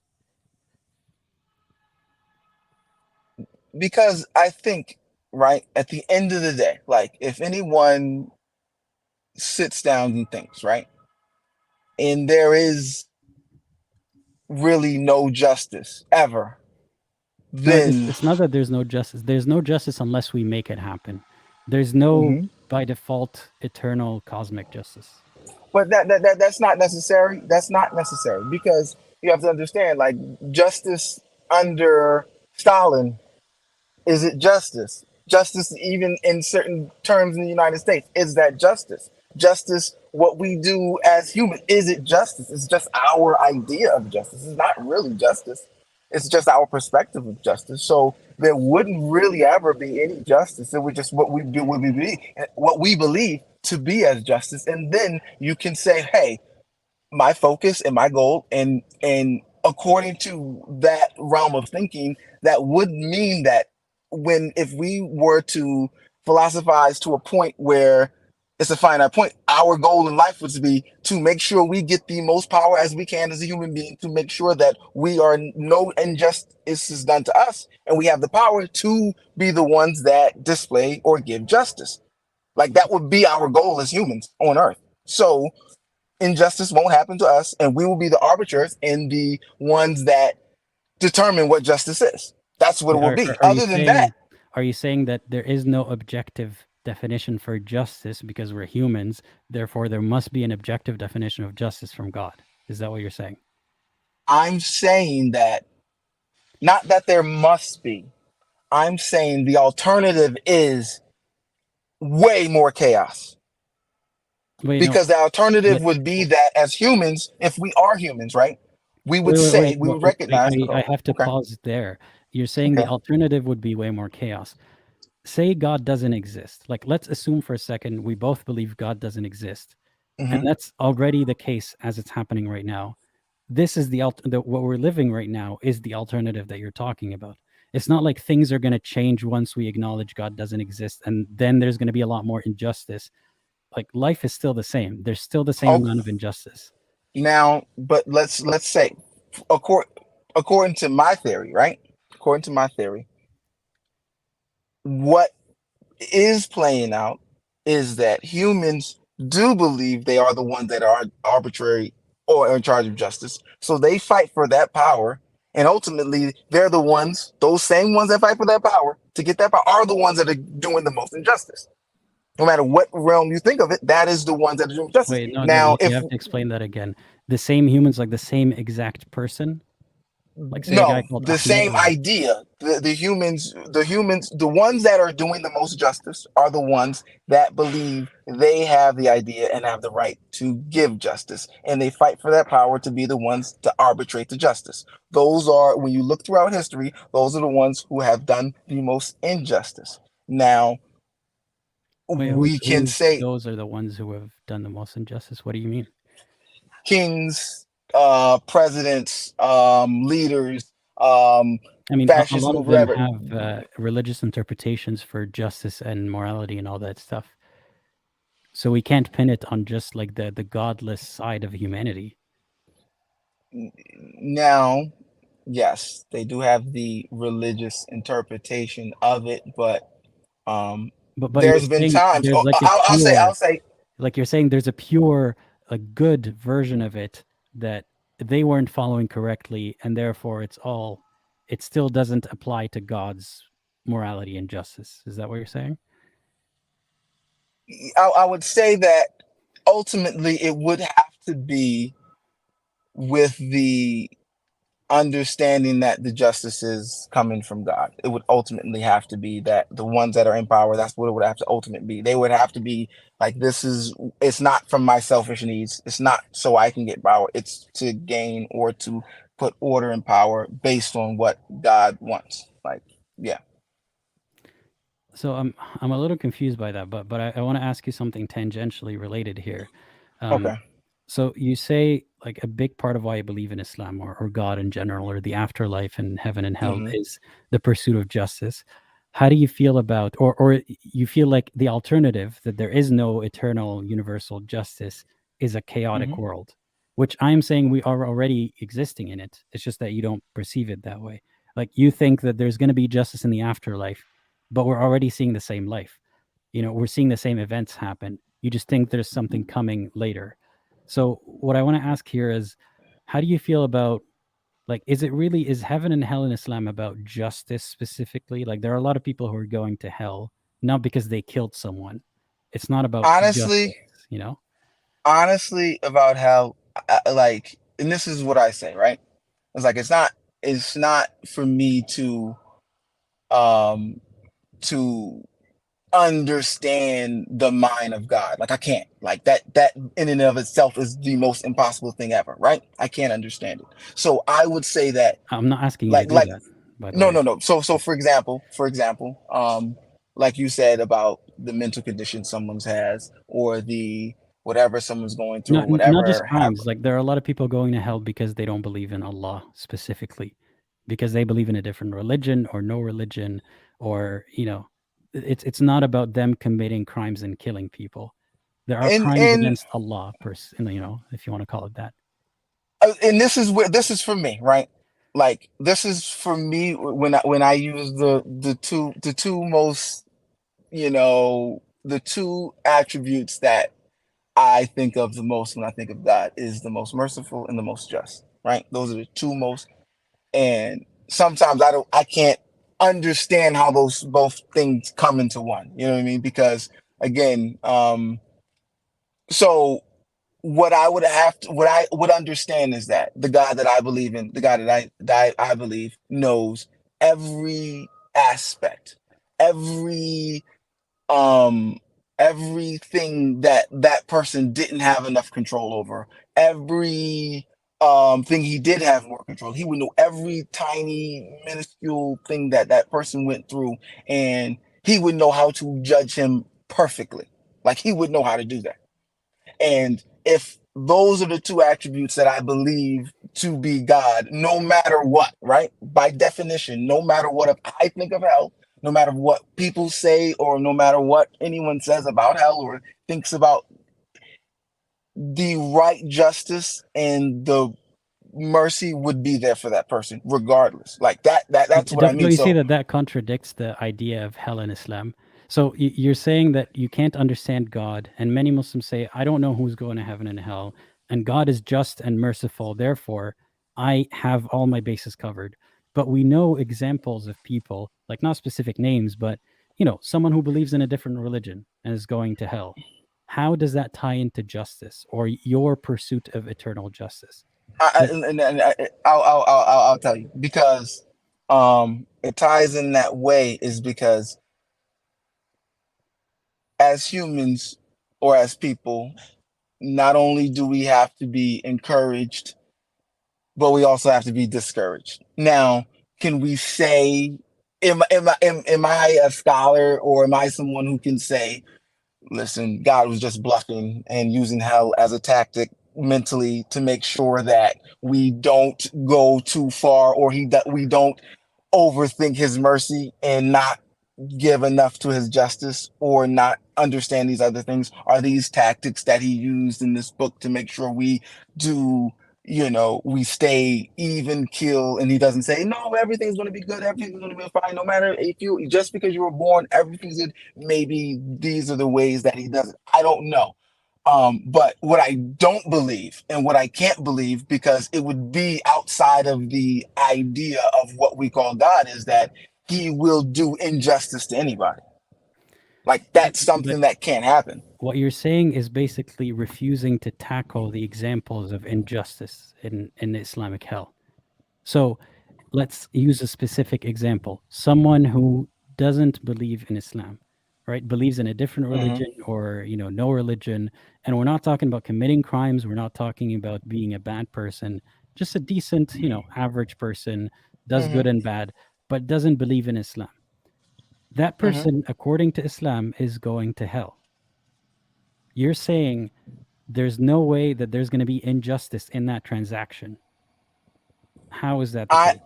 I'm saying, no, understand me. I think there's a difference, because we're using the Islamic context as our idea of the Islamic context, and again, it varies with many different Muslims, so I won't be any different with my variants of it. So what I'm saying is that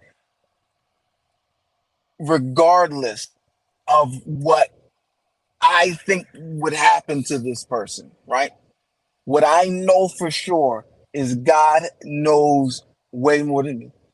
He knows every aspect, and he is what I believe going to be the most just and the most merciful. But don't you So see that that's at a the end of the refusal to day, tackle the case study here? It's like, okay, so you're analyzing things in life, in reality, right? Like about okay, justice and the injustice of the world, and you're saying there has to be justice, therefore God's going to achieve that for us. But then it comes to seeing an example of injustice, and you say, going back on the definition that God is the most just, I don't know how, but that person going to hell is going to be a just transaction. I just don't know how. That's what you're saying.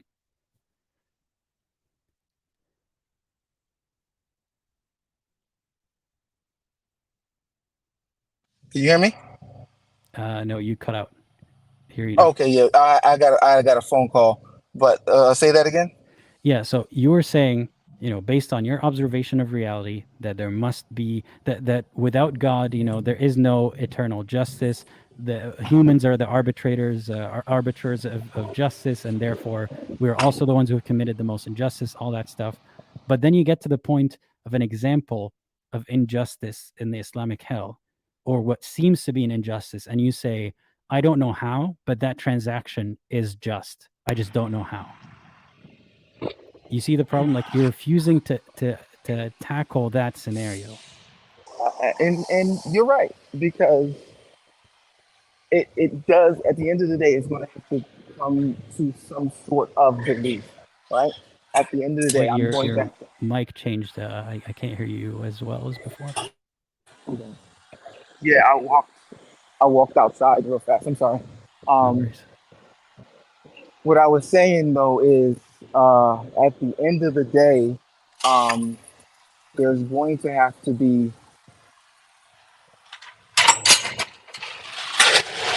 there's going to have to be an understanding that I can a level of belief that I have to a level of belief and a level of trust I have to have in God. No matter what, there's going to have to be that.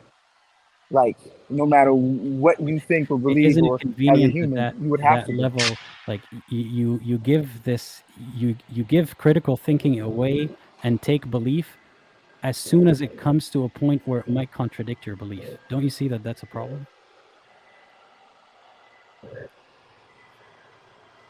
I think ultimately, no matter what we believe, we're going to have to come to terms with that. No matter what, no matter anything that we believe, whether it's atheism, Christianity, no matter what we believe as humans, because we're going to be limited to a certain amount of knowledge. Like in 1,000 years, there's going to be things that people find out that But we've how come never even this limit imagined. comes up only when So there's a there's clear always going to example of have to be injustice? Like you can't invoke that limit only when there's a clear example of injustice that goes against your belief. Like it seems like inability to tackle the clear example of injustice. what I'm saying is the way I tackle the example of injustice is that it is an impossibility for a most just and most merciful God to do injustice to a human. Like that's an impossibility. So whatever stories I'm told, whatever things I believe, at the end of the day, in the back of my mind, I know there is an impossibility for the most merciful, most just God to do something that is not as merciful or not as just as it should be. So Even when I give you a clear example of that, you say, I know for certain, I believe for certain that that cannot be unjust, even though there's an example right here. breaking up, can you hear me? I can hear you, yeah. Okay, say that again. So even though there's a clear example of injustice, you're saying based on the definition of what you believe, it will Mhm. resolve that paradox. God will resolve the injustice in that situation, even though there's Yes, an example of injustice. I mean God is the ultimate paradox. He is the ultimate paradox. I mean, but okay, let's think of any other religion that you don't believe in, that you found that Islam makes more sense. What Mhm. if the things that don't make sense to you, a believer in that religion would explain it the same way you just explained it to me, by saying, that's a paradox. Our God is a paradox, and I can't explain it, you can't explain it. I mean, But yes, I mean, using that logic, then any of these religions could be true, and anything that you face as a paradox there or a contradiction is still valid because it's their religion, you know? and I yes, yes. Like I'm not going to. Like I said, the reason why I believe in Islam isn't so much that um, I don't see clear contradictions. I'm not that naive. I don't see things where they don't add up properly, or I don't think. But what I do say, the two things that I kind of no five. The two things that I do kind of stick to is that I believe that there is a God, and um, I believe that you know he's the most just, and that out of everything that I've seen so far and understand so far, Islam makes the most sense to kind of rationalize all of the contradictions, and they do the best job at it. And I feel there's the least amount of contradictions in Islam. But so I mean, I hear like, what you're saying. yeah, I Go just want ahead. to bring your attention to that point, that when you see a contradiction or a Go ahead again. paradox, sorry, can you hear me now? Yeah, I can hear you now. That's what I want to bring your attention to. you're able to say confidently that Islam has the least amount of contradictions or paradoxes, but I don't know if you've done a quantitative count of how many paradoxes and contradictions are in other religions, but That's true. or in other religions, if you come across such a paradox, it's easy for you to say, or it's easy for you to think that's a contradiction, that's a mistake, that's a problem. But when you see it in your religion, it goes under God's ability to solve paradoxes. So you see the problem here? Absolutely. And I told you the main reason why I am Muslim. I told you the very main reason Yeah, is I because I was appreciate your born honesty Muslim. there. No, Yeah. that is very honest. I won't. Yeah. I won't hesitate to tell you that. And if I was, and that's something I thought about like when I was really young. Like I was like 10 years old because I was very empathetic. And your story, even I really resonated with your story, like almost to the T. However, I haven't went that far yet. But I will say that, yes, I understand. If I was born a Christian and I lived in a Christian household and I went to church every Sunday and my father and my grandfather and everybody in their family was Christian, I would be like, man, I probably, I would be like, first of all, I'd be like, I'm going to heaven. I wouldn't believe I was going to hell. And then I'll be like, yeah, those Muslims are going to hell. Like, that's what I would think. But so I'm not trying to you know make everything make sense because again, as I started, that there's a lot of things that I don't understand. So, but the reason why I'm listening because of that. Like, and you make a good point. But the only thing I say is that everything else would have a bigger hole. Like atheism has a huge hole for me, you know. Um, and Well, one thing I want to say about that, I've said this before. I'm not sure if I identify as an atheist because it comes with a lot of presumptions. I don't know if Mhm. there's like my position is I don't know. I just know that Agnostic, in a yes. sense, but also I don't want to say agnostic in the sense that it's a 50-50 chance. I think the concept of God is man-made. Any like God that needs Hmm. um, or that wants or that asked for any kind of recognition, that's a man-made concept that I don't believe in. But what the cause of the universe is, I can't I even like say that it might be one entity. I I have know. no idea, But to say that like yes, there are a lot of holes in atheism, as you put it, because atheism doesn't claim to have an explanation for everything. And atheism is not a specific doctrine or anything, but a position of someone who says there is no God or we don't know if there's a God. There's a lot of Hmm. things that aren't answered that religion answers them, but it doesn't mean that the religious answers are necessarily right. It's just that religion put a placeholder answer, while the scientifically minded are trying to find actual answers. If that makes sense. Yeah. No. It makes sense. Like, and Like it's you're right, there are a lot of holes in the worldview of someone who's not religious because they don't claim to have the answers to that.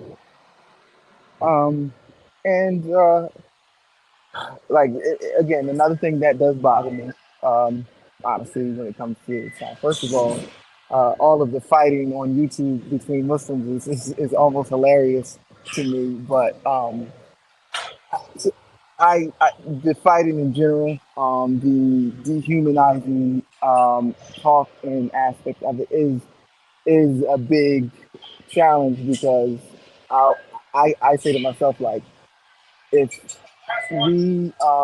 if we believe that it's okay to treat people like that, then we can't ever be mad at someone using our own uh, reasonings to treat us if they ever get in power the same way. And we'll be the first ones yelling about injustice, and Islamophobia and everything. So those are aspects that I don't really, I find really troubling. But I don't know. I think just at the end of the day, the contradictions are explained a little bit better for me, and The attributes of God, and the two ones that I kind of align with the most. So, and even what you're saying, I think if any religion or any religion I was born into had the two attributes of most merciful and most just, at the end of the day, I can still live with that.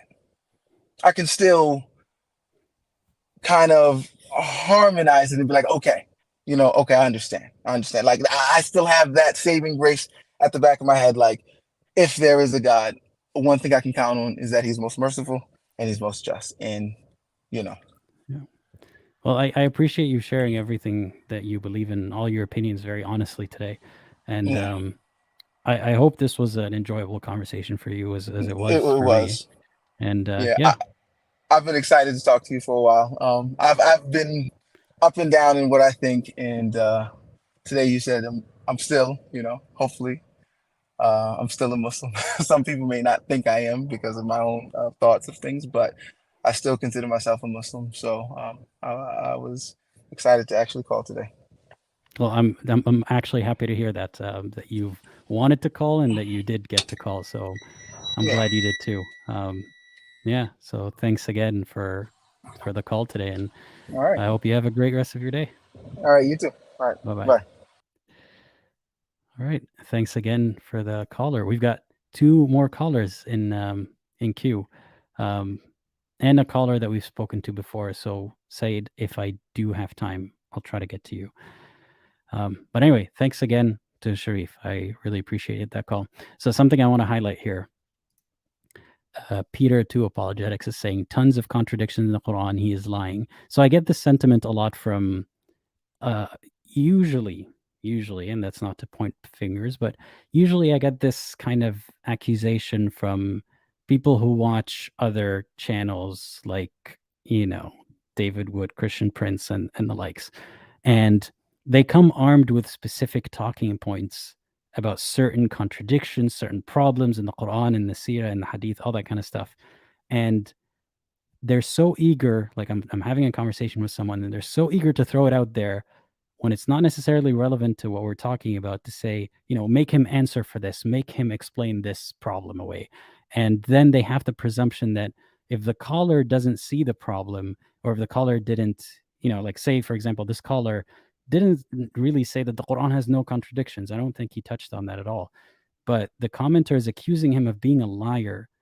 I don't think the caller said anything that was, from his point of view, a lie. Any assertion that he made is what he believes and what he believes about Islam. The caller didn't make any grand statements about Islam saying Islam has no contradictions. He actually said there are some issues in Islam. So my point here is, like, try to understand the point of the conversation. Like, I'm not talking to a scholar who is asserting that Islam has no issues and I'm trying to get him cornered, to answer for this or that. I have to presume that the person I'm talking to is being honest. That's the first presumption here, that they're telling me what they honestly believe. And that's a big difference. That's a big difference between the Islamic claim about a kafir and what I believe about a believer, Muslim or otherwise. I believe they're honest in what they're telling me. I believe that they're honest in their beliefs. They could be wrong about what they believe is true. They may be, but at least they truly believe that it is. That's the distinction. A kafir, in many perspectives in Islam, is someone who's deluded about reality or being dishonest about what they believe. So I start from the position that I believe that they're at least trying to tell me the truth, or what they believe to be true. As many commenters thankfully tried to point out, the commenter wasn't lying in any, the caller wasn't lying in any way. So I hope that is made clear. All right. And I'm happy to foster a community where people would call out that kind of thing or have these side discussions. I always keep an eye on the comments, and we have some moderators, and like, that's not a comment that I would remove by moderation or anything, but I like that there can be a discussion about that in the comments. All right.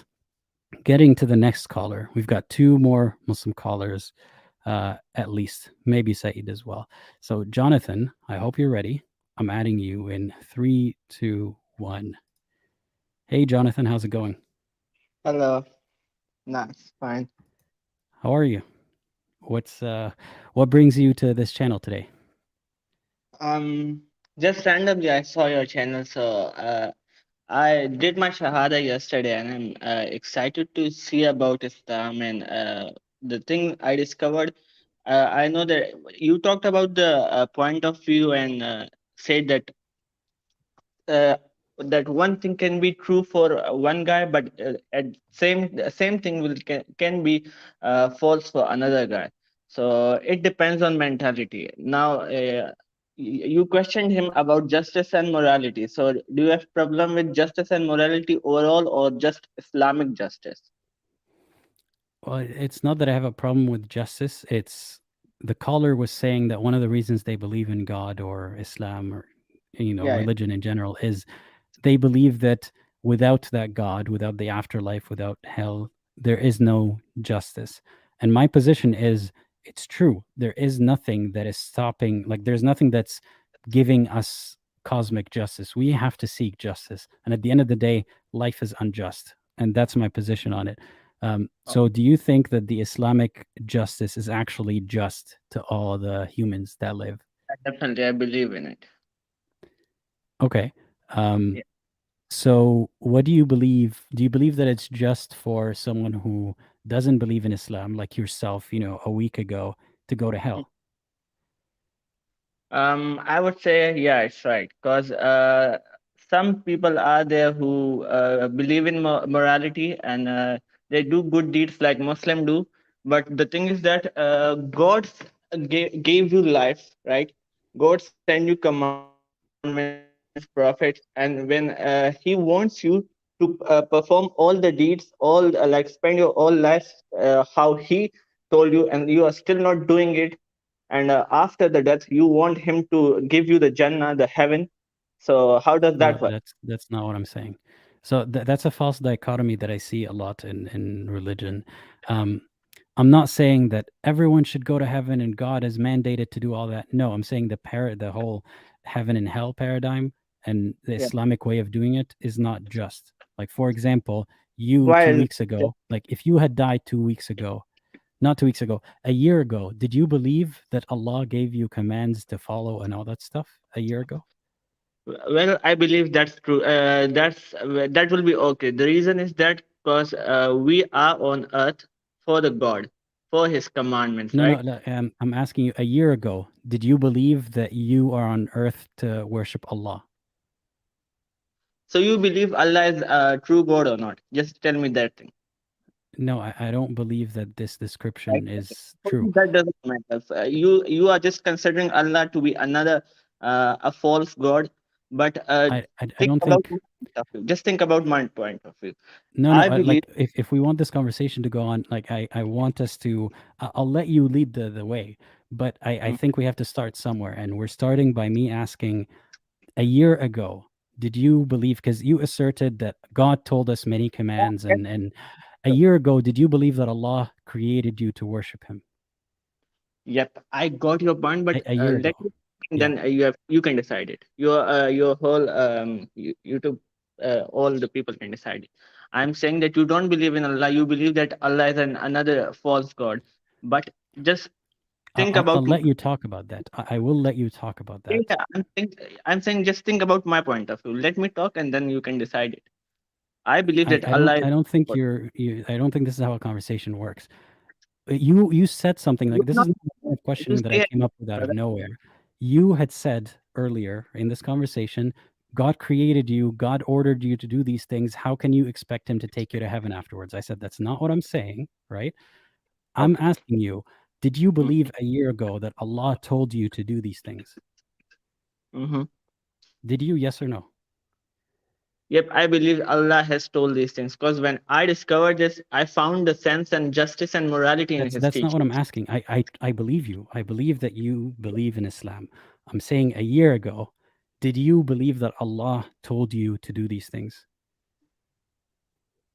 Well, I would say, yeah. Yes, you believed it a year ago. So Like there's a manipulation. People manipulated the translations.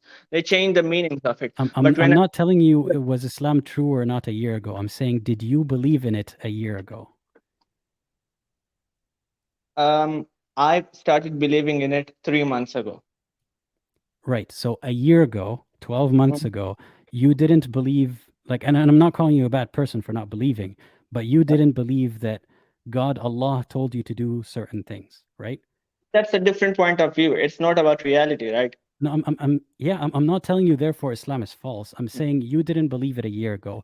Had you died 12 months ago, you would have gone to hell. Do you think Yeah. that is justice? I would say it is. If you had died a year ago Yeah, and went to definitely. hell, that would have been justice. Yeah. Yes. Should I Okay. give you So, the reason? Should I give you the reason? sure. Okay. The reason is that at that time I believe that Allah wasn't the real God, because I had a faith in Jesus Christ, the true God, and the Holy Spirit, right? But when I read about it, even from the hints by Bible and all, so I connected the links between Islam and Christianity. And when I read about the justice and morality Islam gave, the Allah gave, it truly makes sense. Okay, I understand that you say it makes sense to you once you read about Islam. Were you the kind of person who deserved to go to hell a year ago? Yep, I believe in it. Just think about the example. If you are where do you live? Aladdin, where do you live? I live somewhere. Doesn't matter.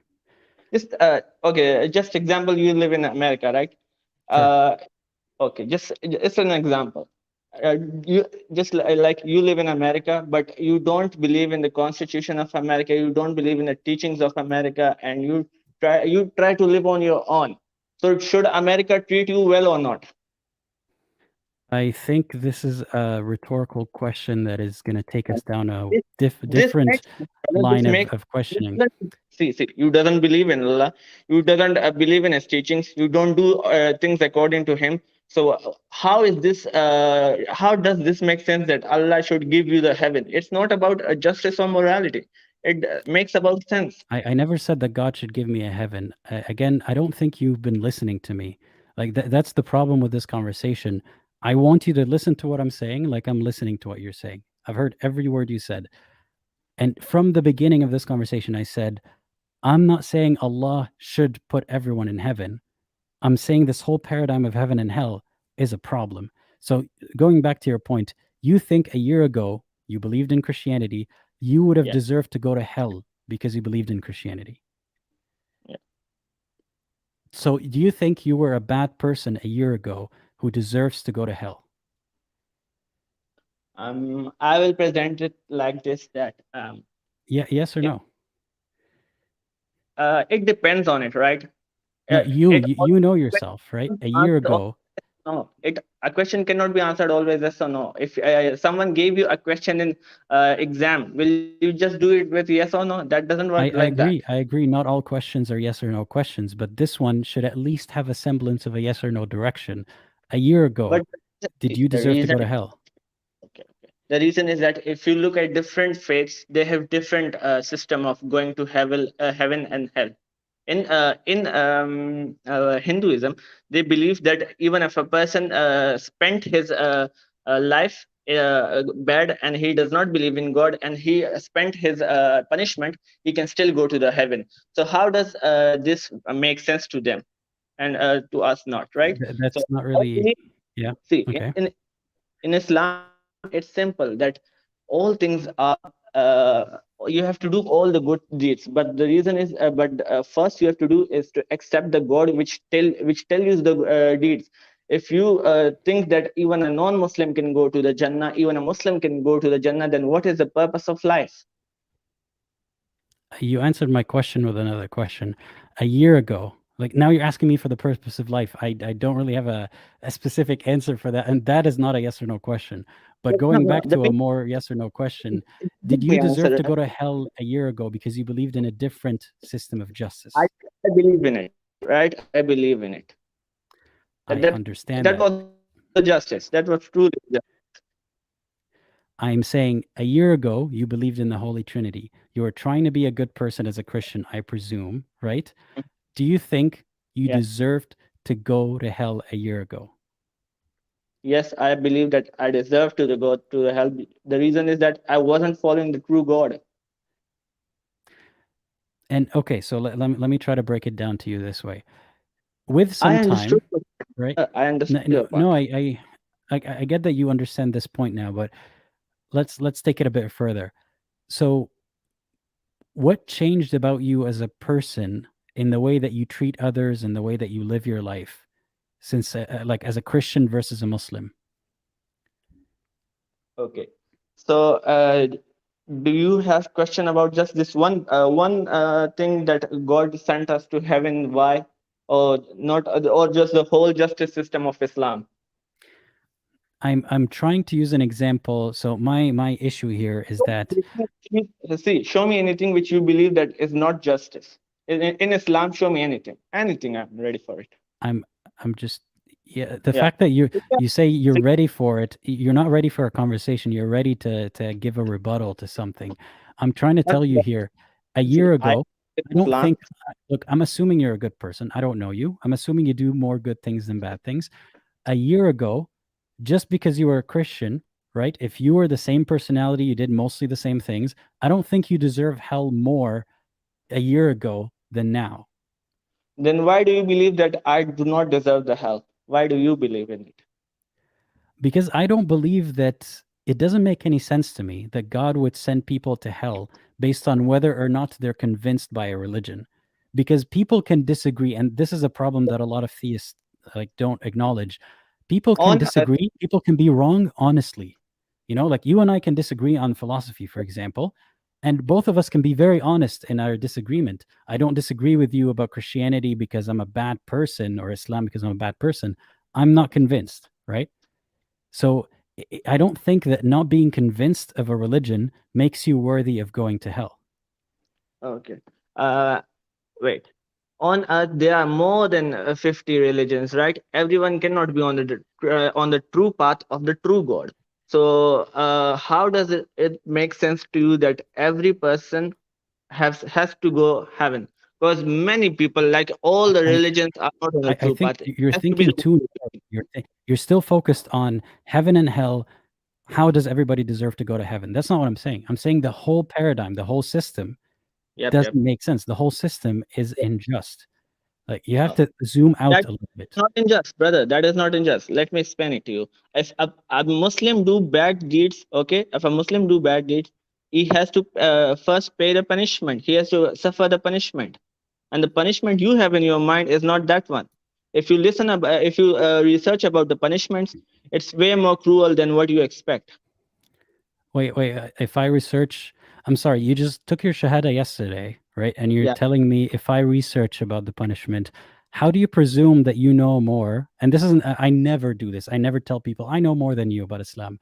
But what makes you presume that you know more about Islam than me? See, knowing about Islam and understanding Islam, there's a difference in it. Right. Okay. What makes you presume that you understand Islam better than me? Okay. So, I'm saying show anything which you believe doesn't make sense, is not justice, and we can talk on about it. You believe that Islam is not justice, so I'm saying show anything.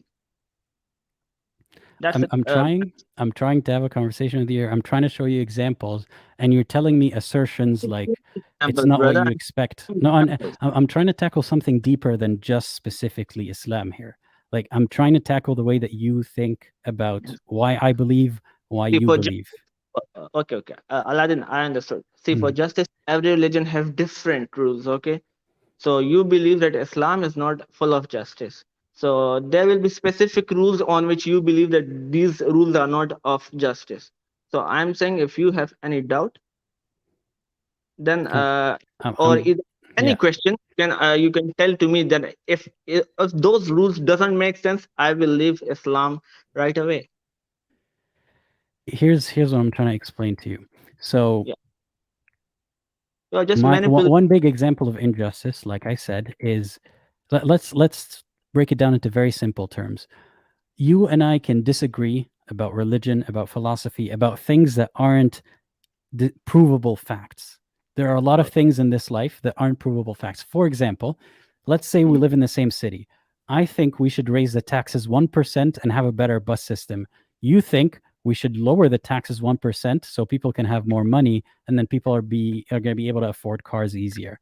we can disagree on this. There might be studies done to see which system is better, but we can disagree, but we both honestly want what's best for people. Yeah. Does that make sense? Yeah, definitely it So makes sense. we can have that kind of disagreement about religion with both of us honestly wanting the right and true and good thing. Yeah. Why is one of us deserving of hell more than the other when we're both trying our best to find out the truth? Okay. The reason is that one of the decisions have to be true. Okay. According to the country's health, like according to the country's situation, if we apply one situation and it gets better, then first decision was better. And if we apply second decision and second decision gets the country into a failure, then second decision was not justice. So it depends on okay, that's a good point. That's a good point.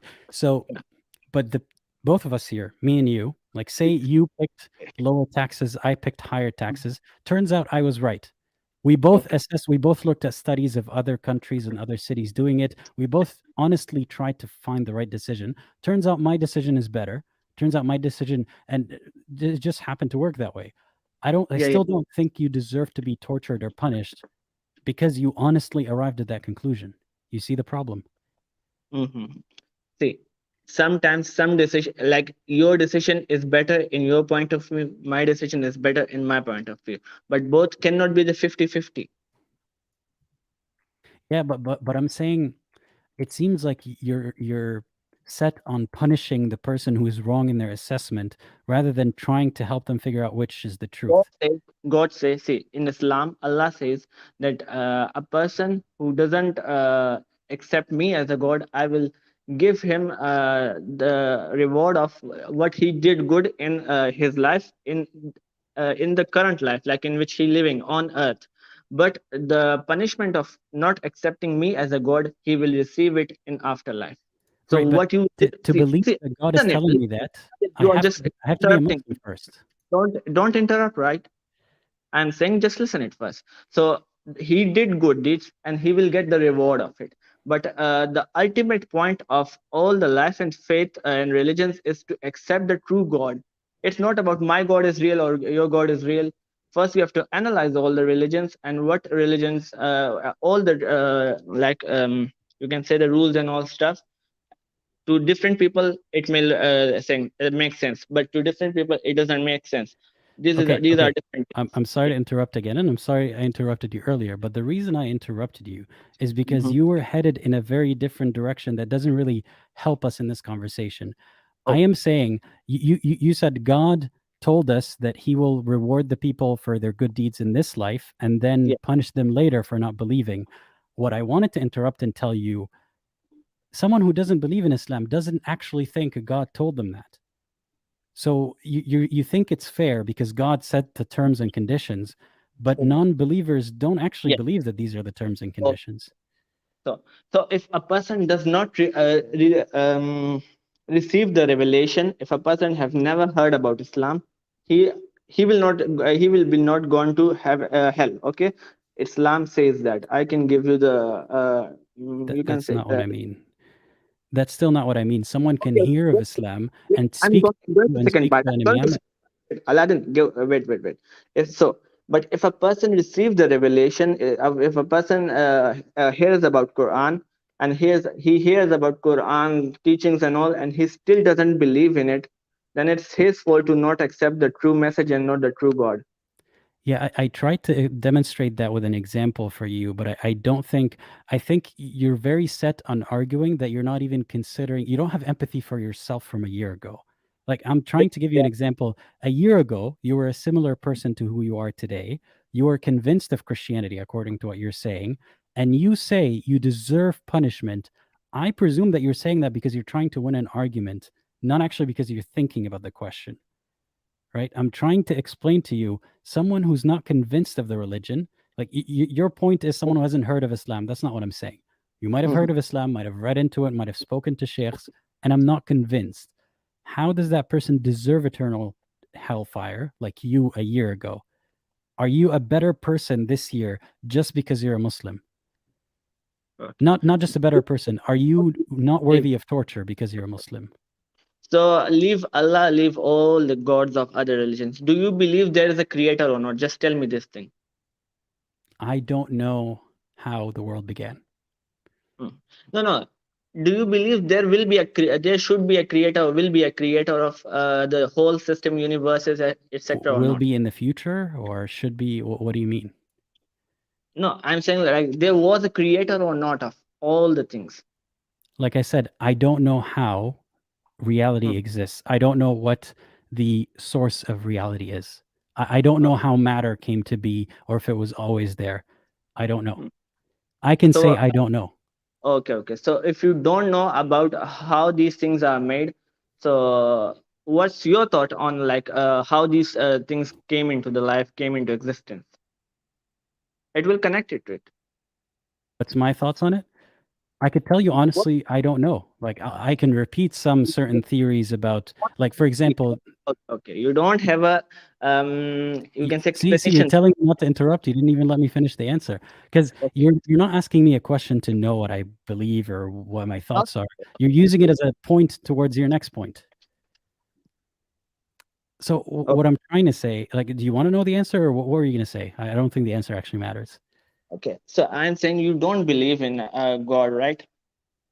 I don't have a belief in God. I don't know what the source of existence and life is, but I can say I don't believe in the man-made gods.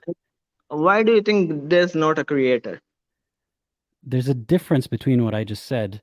So I think every person who described, every time we hear a description of God and a creator and a God that wants this and that is coming from a human being. So I have no reason to believe that they actually spoke to that God. All I can say is I don't know how the world came to Well, exist. they could communicate with the God with through like a medium like angel. Sorry, what was the question?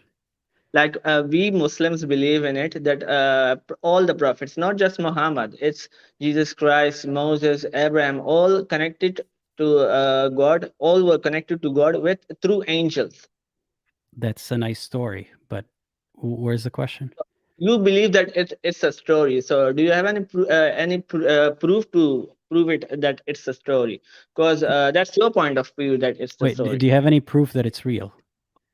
We have proof of Quran. So how does the book of the Quran mentioning angels make it an actual thing that happened? The reason is that Quran doesn't have contradictions. The Quran doesn't have anything against morality or science. It's just pure perfect. Okay, let's assume that is true. Let's assume for a moment. I don't agree, but let's assume the Quran is perfect and pure and no contradictions in it. It's a book with no contradictions, and it says a lot of great things. How does that mean, therefore, angels that are unseen exist? So you do you believe in science, right? No. We have to go back to that question. Yeah. Say the Connecting Quran it. is perfect. How do you connect that? Believe in it, you don't believe in it. So it's matter of belief. It's not matter of truth. We Wait, believe it's truth, but you don't believe it's truth, right? So the main thing is no, about I belief. want you to I want to talk to Jonathan from a minute ago because he was saying angels are real. The proof of angels is that the Quran is perfect and there's no contradictions. How do you tie these two together? I would say the reason is that if a person write a book, if a person write a revelation, it has to be corrupted through the era, or it has to have contradictions. You can, No, reason but is no. a man have to do error. A man can't do error. You're saying a lot of other assertions. I just want to tie these two simple things together. Forget other religions, Okay. forget other books. The Listen, Quran is a perfect book, right? No contradictions. but And God can't, right? God can't. So God sent that revelation, that all the teachings through the angel. And if you believe that these books, Quran is not true, then you have must some points. And I want just to listen your point. I'm trying to demonstrate here my point. Before we talk about, my other beliefs about Islam, you said angels exist and Muslims believe it, and the proof is that the Quran is perfect. How do you tie the Quran being a perfect, and I conceded, I'm not going to argue that. Say the Quran has no contradictions, right, and is perfect morality. How do you tie that to angels existing? The reason is that Quran said there are angels. So if I write a book that has no contradictions, that says a bunch of good things about morality, no contradictions, and I say, and there's a new species of unseen entities and I call it something else, does that mean that it's true just because I have a good book? So can you write verses like Quran? That's a whole other challenge that I already have a whole video about. I'm saying if verses- I write a book with no contradictions and good morality, does that mean everything in the book is true? I'm saying, can you write verses like Quran? Just saying that. Everyone can write a book. I'm just saying that. Can you write verses like Quran? Like Quran. I don't think we're sticking to the point here. What does like Quran mean? Like, especially you as a non-Arabic speaker, how do you assess what is like the Quran? I would say the teachings like Quran says, the perfection in it. How do you know what perfection is? Okay. So if, for example, there are two persons and a person raped a girl and second person also raped a girl. Okay. I'm saying what are we talking about? I'm telling you the perfection area of No, it. Okay? before you bring up such an ugly example, like at least give people a warning. Like there are people who they're just listening to a discussion about religion and now you're talking about sexual assault. What does that have to do with anything? See, I'm telling you the perfection of Quran. Everything that If to talk about the perfection of the Quran, you have to talk about sexual assault, then I don't know what to tell you. That all the non-Muslims who ever talk about Islam or Quran, they always bring the first part is sexual things. Did I bring anything sexual? It's not just see, exceptions doesn't make the majority. See, exceptions doesn't make the I'm not saying that as a rule. I'm saying I'm not defending other non-Muslims. I'm saying for the sake of this conversation, did I invite talk about sexual assault? No. But you talk about Islam, right? And the non-Muslims always talk about the sexual part of Islam because but I feel like you're having this conversation with someone else, not with me. Like this entire conversation has been memorized lines that you want to, regurgitate to someone. You're not talking to me. Okay. If you're talking to me, if you're listening to me, you would respond to the questions. You would ask me questions about what we're talking about. To the first point. Okay, you shifted to the first point. I didn't shift anything. I'm saying you're having a generic apologist conversation. You're not having a conversation with me. My apology. It's fine. It's not me who's upset. It's like South Asia, brother. I'm from South Asia, and most of the people that I heard, they always talk about the sexual stuff. So that's why I said about it. Okay, can we talk about differently? Can you demonstrate how the perfection of a book ties into angels existing? So I would say every book that exists in religions, all the religions have contradictions, have teachings against morality. Okay, and the reason is that those books are written by men. Because if a book have contradictions and teachings against morality or science, that's then still not what we're talking about. We're not talking about other books. We're talking about a perfect book. How does a perfect book or a book, let's not say perfect, a book without contradictions, how does that mean everything in it is true? Like I can have a science textbook, right, with no contradictions. All what's in it are things that don't contradict each other. Does that mean that everything in it must be true? No, there might be mistakes in it. That's right. Science doesn't work like that. I can have a book, I can have a story, right? A novel about someone's story, a love life, whatever, and there's no contradictions in it. Does that mean everything in that story is true? I would say. So if I have any book, like if I pull any book from the shelf behind me that has no contradictions, everything in it is true? Religious, because you will follow the religion, not the any Einstein or anyone else. No, then let's clarify. So we added a clause to this equation here. If a book is religious and it has no contradiction, therefore everything in it must be true. Yeah, if it doesn't have any contradictions, and if it's true with the morality part, and if It's if have true verses of the science, like it connects with science too, then I would say it's perfect, and it's the word of God. I think we've exhausted all the usefulness of this conversation, unless there's something you want to ask me before we end the I accepted conversation. it. See, I accepted it. So, but the reason is that I accepted it because in the world doesn't the whole world doesn't have a single book that is close to the perfection or the things I described to this Quran. I'm going to dodge that because I'm not going to argue with that because I think it's really not going to get us anywhere. Do you have anything that you want to ask me before we end the conversation? See, do you left Islam because the imperfection or the Quran is not perfect? Reason is that or not? I left Islam because Mm-hmm.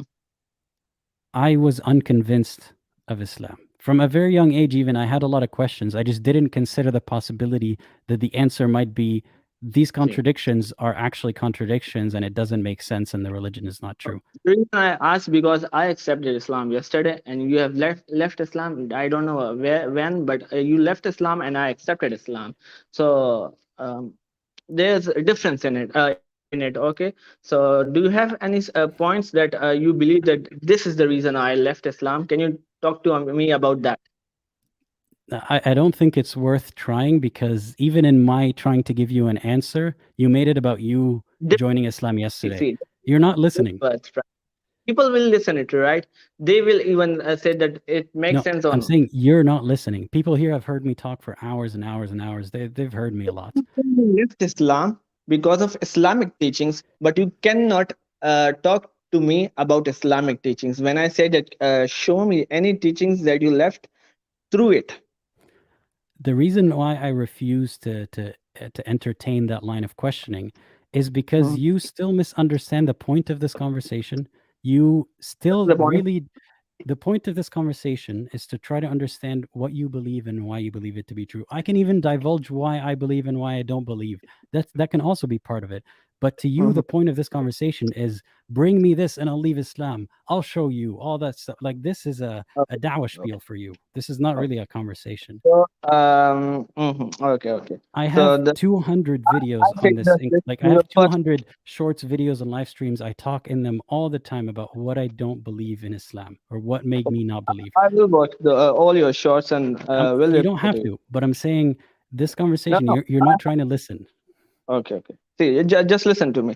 In Islam, when you accept Islam, so promoting Islam, the reason is that because all the non-Muslims we think are manipulated. So it's our duty to correct them. Because if they aren't corrected, they will straight go to the heaven. Hell. That's a noble cause, but I feel like if you were more receptive to listening, I would have tried to explain to you why that in of itself is a problem in Islam. I Right? That believe the it's fact that, just that humans have to go out and save people from Allah's hell because they're going to hell otherwise, like that alone is a big discussion, but I don't think we're able to have that. So yeah. So yeah, I gave you a chance to ask me and I did kind of answer. okay. So yeah, Last one moment. Okay. I'm saying okay. this will be You the last thing because I have to move on to the next caller. okay. The last. See, Mhm. animals doesn't have will, but we humans have will. Okay, we can decide what is wrong for us and what is right for us. You believe in it? What does will mean? Means like we have two things in front of us, and we can say that it is right or wrong. Right or wrong? Are we talking about morality or choices? Like my cats choose what food they like. I don't know No. if that means will. On religious point of view, I'm saying Uh, religious Animals immorality. don't have a religion. No, animals don't, as far as we know. So see, you left Islam because you have a free will onto it. You chose that Islam is not right. So that's your free will, right? No, it's not that I chose that Islam is false. I came to the conclusion that Islam hasn't proven itself to be true. Well, it's similar. It's similar. You chose that Islam is. It's similar. Like you said that Islam is not right. So you had a free will and you just left it, right? I genuinely don't think that you have the free will required to understand my issue with free will in Islam.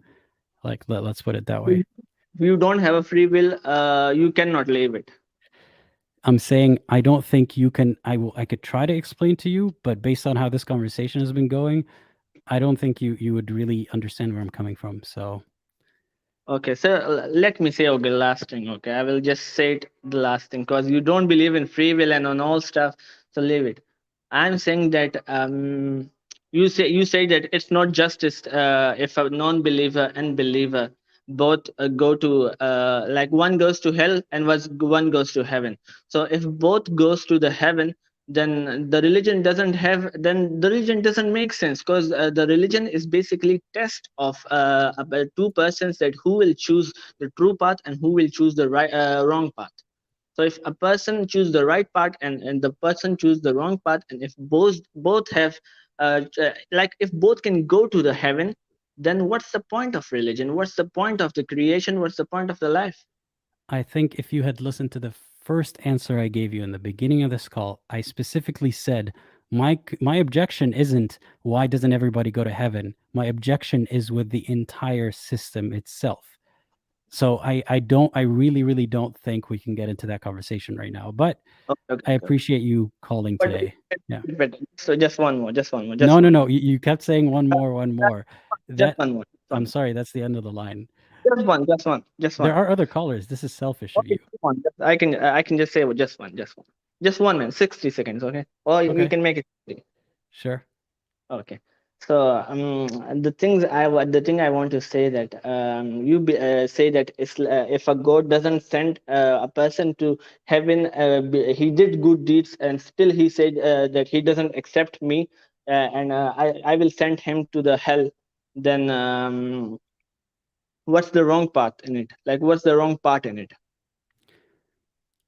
What's wrong with God sending people to hell for not believing? It's justice. Why do you think it's injustice or injustice? I mean, I feel like that was the question from the beginning. Why is it unjust? Because I don't think people aren't choosing to disobey God and choosing hell. People aren't convinced. Like, if I came and told you a wild story about you'll go to hell if you don't follow my Hindu gods or whatever other question, whatever other suggestion, you would say, I don't believe that. Go away. But It's the same see, thing. the Hindu gods, they have believed that even disbelievers can go to that. Whatever religion, doesn't have to be a Hindu god. If I came up with another religion and I said, my religion says you're going to hell unless you obey me or obey my God, it's similar. If you obey my prophet and my God, you might say, I don't believe this. I'm not convinced. You fail to see it from the point of view of a non-believer, even though you were a non-believer a year ago, allegedly. Mhm.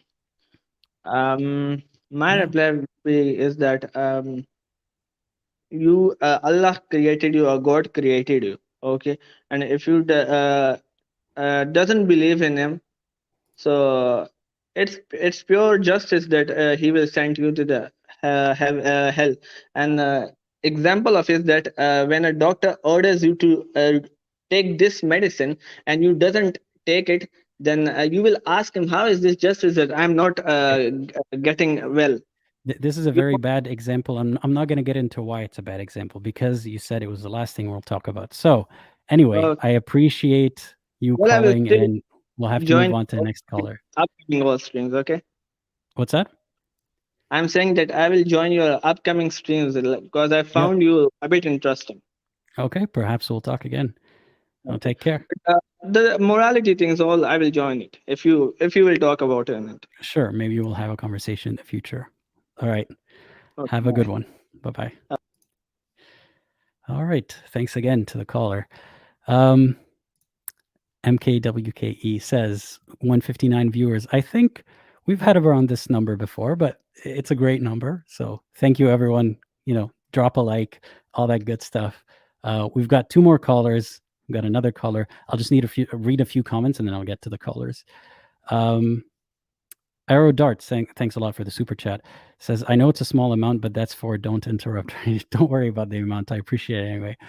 Don't interrupt, right? Maybe you can get yourself a small snack or a bath bomb if you do them to get better after this. And thanks for the super chat, ZS. There's a lot of comments about like how I'm handling this. Like Matt Dillahunty would literally get an aneurysm. it's not that difficult to listen to people. It's yeah, I'm not going to highlight the rest of the comments about this. Oh, thank you for all the nice comments. I don't mean to be dismissive, but here's what I would recommend that people read. Here's another book recommendation: How to Have Difficult Conversations. I haven't finished reading that book, but I feel like as I'm making my way through it, there's a lot of things that I've either picked up on from experience from, I've got 14 of these live streams at least. So there are things that I've learned that are similar to what is in that book, but there are other things that I'm learning. But the book is called How to Have Difficult Conversations, and it teaches you how to have difficult conversations. I think that's what you need to know. I'm not gonna give you a summary of it, but yeah. And I know that that's not really what I was trying to do. You refuted him well.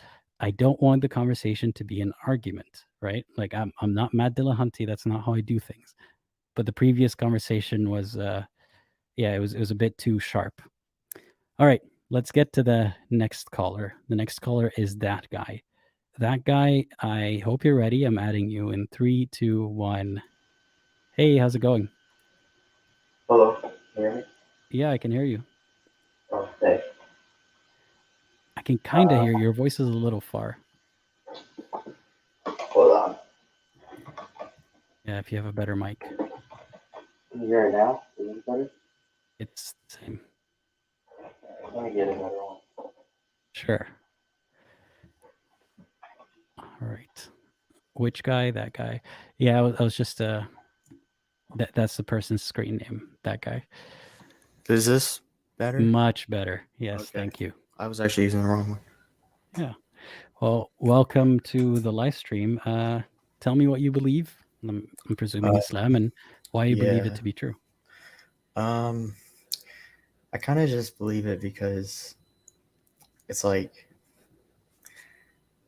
if I don't believe it, there's like nothing after death. It's kind of depressing. That's kind of like the main reason, I guess. Okay. It's interesting that you are aware of that. Are there other things in your life that you believe because if you don't believe them, it would be depressing? Not really, to be honest. I don't think so. I can't think of anything. I mean, it's difficult to know what to say to that because, I mean, it's easy for me when I'm in a good mood to say, so what? When we die, there's nothing afterwards, and it is what it is. Enjoy your life right now. But I know that life can be difficult, and not everyone has the luxury of enjoying life right now as much as I am or all the time. So I understand where you're coming from. Yeah, it's more like it's not really enjoying life. Like for me, it's kind of like I ruminate about it for some reason. Like I've always kind of ruminated about like afterlife and stuff. So like even if my life is going well, I'll still think like, well, after this life, what is there? If there's nothing, that's still depressing. So it's like, why is that depressing? There's just something about it. It's like the idea of it is just kind of scary. It's like I can't really explain exactly the reason. It's like a I don't know. I know certain people who don't care about it at all. Like it doesn't bother them. Like certain people who I know people who literally they're just like, oh yeah, nothing's gonna happen after you die. You're just gonna decompose never, and they're fine with it. It doesn't bother them. But it's always like the idea of that. It's always bothered me. Well, I want to see if I can help you put a finger on what about it bothers you. So is it that you won't, does it bother you because you already had that idea of heaven to look forward to, therefore thinking that that's not there is bothersome? I kind of started out like kind of agnostic. Like I grew up in a Christian family, but I didn't really believe it that much. I was kind of agnostic, and it never really bothered me that much back then. But it's like I just ruminate about it. Like I don't know. So what do you think about when you ruminate about it? Like, just the idea of dying and then that's it.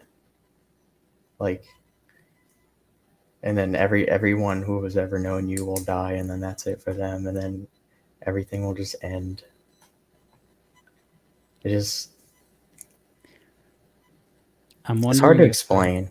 yeah, I kind of get where you're coming from, but I want to see if you can put it into words a little bit. Let's think about this. Do you feel that way about other things in life, like, say, a movie? Do you ruminate about the movie ending eventually and there's not going to be a movie anymore? I do get like that. I don't think it's like, I don't like obsess about it like way long afterwards, but I do feel like I get more like somber about things. Like when TV shows end and stuff like that, I do get kind of sad, and I think I like hold on to things deeper than a lot of other people. Like when something's gone, I kind of miss it a lot, you know. I don't Well, know if that has something to do with it. I don't know. yeah, you know yourself better than I know you. Um, I'm wondering if it's coming from a larger feeling inside you, or a larger, an overarching kind of mentality about things and life. And of course, if you ruminate about things, or if you feel somber about things, then life is the ultimate thing, right? It's Yeah. how we experience everything. So let's focus a little bit on, okay, say you believe in an afterlife. What draws you to Islam specifically? It's kind of like a process of elimination, kind of like with a lot of other people. Like Christianity, I have problems with. Everyone says like the main thing is the Trinity. That I've always like, that doesn't really make sense to me, but that there's other problems with it too. Like certain things in the Bible, like I came across this one story of like, the prophet Elijah, I think he's called, Elijah and the two bears, where there were these kids making fun of Elijah for being bald, and he said, I curse you, and then two bears came and killed all the kids. That kind of like disturbed me. I was like, there's no way this could be from God. And then Judaism, I don't really know much about Judaism, to be honest. I think they're just mainly Old Testament, so the Elijah and the two bears thing would also be part of that. And then other religions I don't really know much about. So it's kind of just like Like you looked at the major ones and you're like, not Christianity, so it must be Islam. It's not a must be, because I can't say for sure. I don't know. I don't think anyone can know, but for me it's kind of like the go-to. Like if I'm gonna pick one, I might as well pick that one. Well, I'm afraid to tell you that, like, the video I'm working on is about the killing of a child, and that's an Islamic story in the Quran. Oh, Would something like that make you not believe in Islam? yeah. Like, I know this is gonna sound bad, but like, what's the What's context? The context? So yeah, okay, this is gonna spoil the video a little bit, but that's fine. The context is, a wise man said that the boy was gonna grow up to be a disbeliever, and was gonna make his parents be disbelievers. Therefore, he killed him as a child, so his parents could have a better child. I've heard about that. I don't know what to make of that. It's like my apologetics brain is running right now. It's like trying to think of like, see, that gets into the whole free will thing. That's another question I have about Islam, is like, is it really just to kill somebody because they're going to be a disbeliever? It's like, and then if that's the case, why would you like have them be born if you know you're just going to have to kill them? Like, it is kind of weird. I'd have to think about that. That's a good point. Like, I'm glad you said it. And also, what about all the other people who you didn't kill as a kid? Like, they were also destined to be disbelievers the same way that kid was, supposedly. But anyway, point is, like, I was wondering if you've done some digging into Islam and found some stories that were similar in tone, or put you off from it, kind of like Christianity. Well, you're asking if I found stories like that in Islam? Yeah. So, to be honest, I haven't read much of the Quran. I'm not even practicing. So, for me, I'd have to read. I know, okay, I will say I do know some stories. So, like, let me think. I know a bit of the Quran. Actually, let me ask you this. This might be better or more relevant to you. Could you see yourself believing in an afterlife and some version of that without necessarily being a Christian or a Muslim? There would have to be like some kind of. See, that's the thing that, like, that's the thing about religion, is it kind of points you to a possibility where it says, here's something written out, like it's something you can believe in. Whereas, like, if you showed me some other religion with another afterlife, just like Islam, then I'd say there's a possibility of that. But these hypothetical questions of, like, would you believe in an afterlife without religion? Like, I guess not, because I would need some kind of, like, scripture or something pointing to it actually existing, or maybe existing. So let's think about that for a second. So let's take the example of Islam, and I'm not going to dig deep into it, but Islam talks about the afterlife, and it gives you that belief. But then it has a lot of other things that you would start to, like you said, your apologist brain would have to start thinking, so this makes sense to me, this doesn't, so on. So you would start filtering through all the other things aside from the afterlife belief. All of that just to hold on to the afterlife belief itself. So why is it not possible for you to just hold on to that belief? I mean, no one told you about it in a book, but if it makes sense with Islam or with Christianity, then it could make sense without the religion. Wait, so I'm a little confused what you're asking. I'm not really good at keeping up with, like, questions. Well, I'm a little, I didn't phrase that very well, I think. I feel like with religion, there comes more overhead. Like, sure, it codifies this idea of an afterlife, but then you have to sort through a lot of other things that you may or may not believe, and you have to think of ways around. So you're saying it's like a whole package, and you have to take all of it.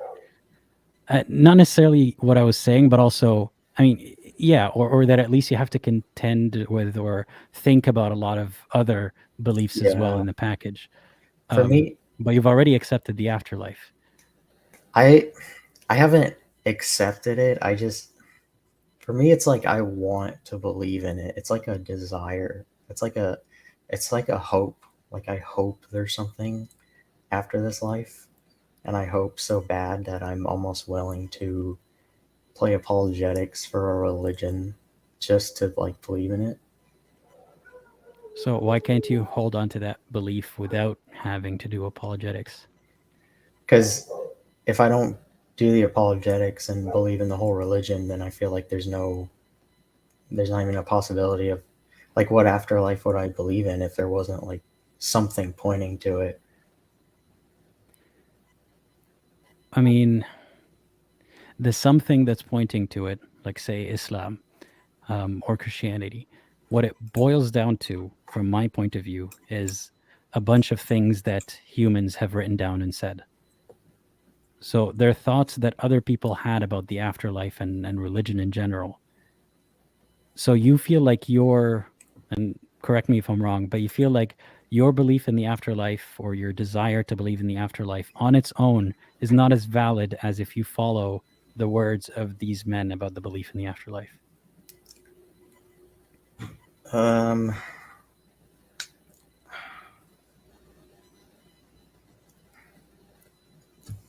My brain is like, Well, I guess for me, yeah, Go ahead.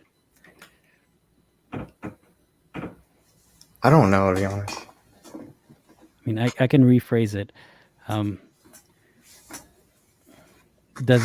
is it less likely to be true because you don't have it written down in a holy book?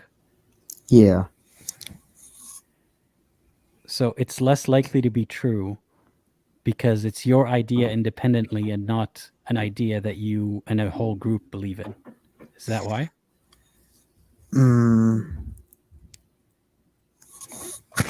I'm trying to see. It's like me wanting it doesn't make it true. I recognize that. And then it being believed in by many people doesn't make it true either on its own. So it's like, because the thing is there is no, that's the thing too, is like there is no one proof of it, I don't believe. Otherwise we wouldn't call it faith. There's no like proof. So it's, I don't think there's anything you can point to.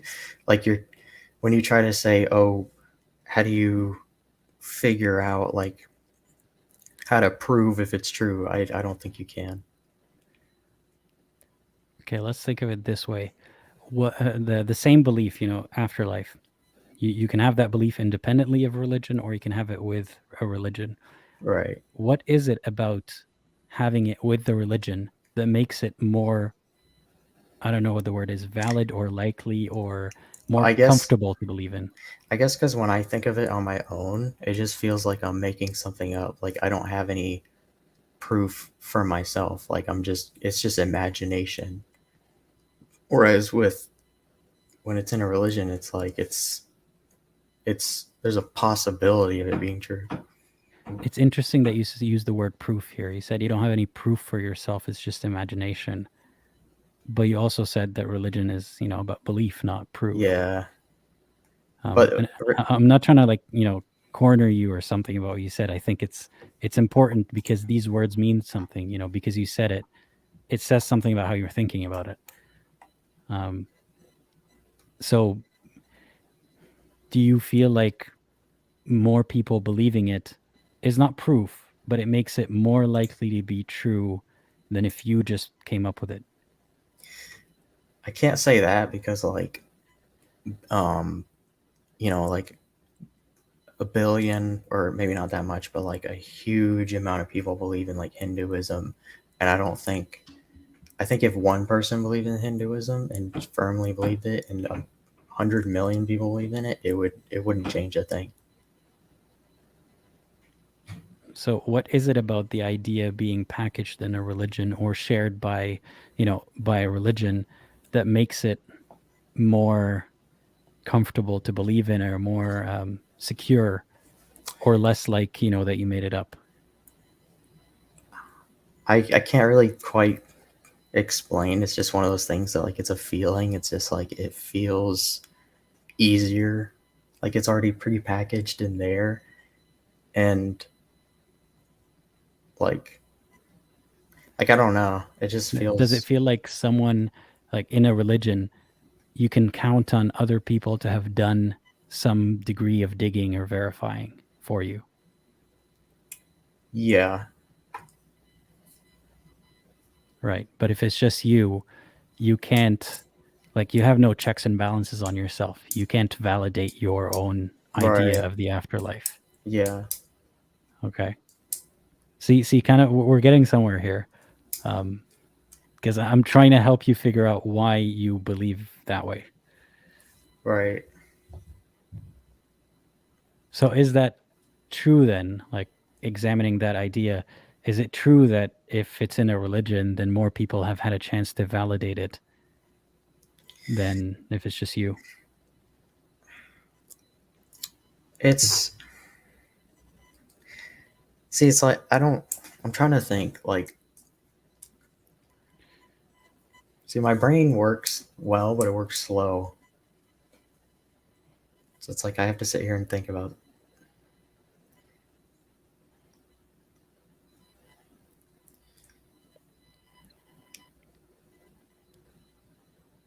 And I have a question from the comments, but I don't want to ask it in case it might be another fear for you. But it's, I don't know. Are you ready to think Yeah, about yeah. something else? Okay. Do you fear the eternity of the afterlife? See, that's one of those things where it's part of the faith. So, like, I don't fear it because I believe that paradise will be perfect, and that's part of the belief. So it can't. It's impossible for it. My belief is it's impossible for it to be boring, because if it was, that would mean it wasn't perfect, and that would mean the whole religion was a lie. Right. So you don't think about how it's not going to be boring, or how you would still be yourself but not be bored for eternity. Oh no, I've thought about it. Okay. But I And mean, but when then I- you think that the answer is the religion says you'll be fine. Yeah, I do think about that sometimes. It is kind of weird, like thinking about being anywhere for eternity is kind of weird. Like, but to me, it's like if to me, it's like the answer to that is embedded in the belief itself. Like, if it does exist, it's going to be perfect. And if it doesn't exist, well, you don't have to worry about it anyway. Because if it's not perfect, then it doesn't exist. Part of the belief is that it's perfect. You can't, like, if there was a perfect God, he wouldn't create an imperfect heaven. It wouldn't make sense. But I guess that doesn't really answer the question. No, I see where you're coming from. I'm wondering if so I'm not very well read on philosophy, but I have a feeling that if you do read, some philosophy books, you might find some ways to think about this existential dread, if I can call it that. Have you tried that before? Have you read any No, I philosophy haven't. books? I haven't tried that. It might be worth considering. I've read a little bit, but still, I'm working my way through it. Because I feel like this is not to like a bid to get you out of faith or anything, but that's just because it doesn't feel to me like you've got a belief that you're absolutely sure of and happy with. Yeah. And I want to point out something too. I saw something in the chat where it said, how can he be sure he's going to heaven if he's not practicing? I never said I was sure I'm going. I'm not even sure of my faith. I'm holding on to this faith like by a shoestring. So I'm not like one of those Muslims that goes around and be like, oh, I'm so pious and all this stuff. Yeah. I saw those comments and I didn't want to bring them up because you weren't asserting here that, you're going to heaven and everyone's going to hell and all that kind of stuff. But I think you might benefit from reading what other people think about the meaning of life and reality and all that kind of stuff. Yeah. Just in case you don't find an answer in religion that satisfies you enough, at least you'll find some answer instead of being left with your own thoughts and somber thoughts, about not existing anymore. Yeah, because that just gave me an idea to talk about. Like, people, a lot of religious people I see they have this idea of like there's two ways you can believe in it. You can either automatically believe the Quran is true and then work backwards from that position. And those people would say like, well, I don't need to read philosophy books. I don't need to look in other things. I have the Quran. It has all the answers. And they just believe it automatically. But what I'm trying to do is work towards Islam and come to the conclusion that Islam is true based on thinking, based on reason. And if I can't come to that conclusion, then I don't need to believe in it. Because I feel like that's the better way to believe in something,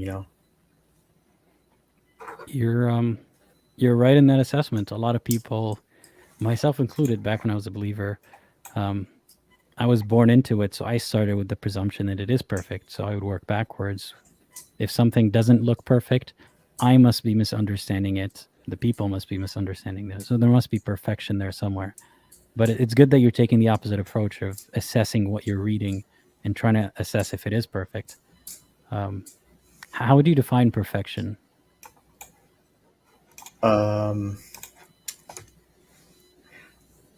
It's kind of like one of those words, like you could.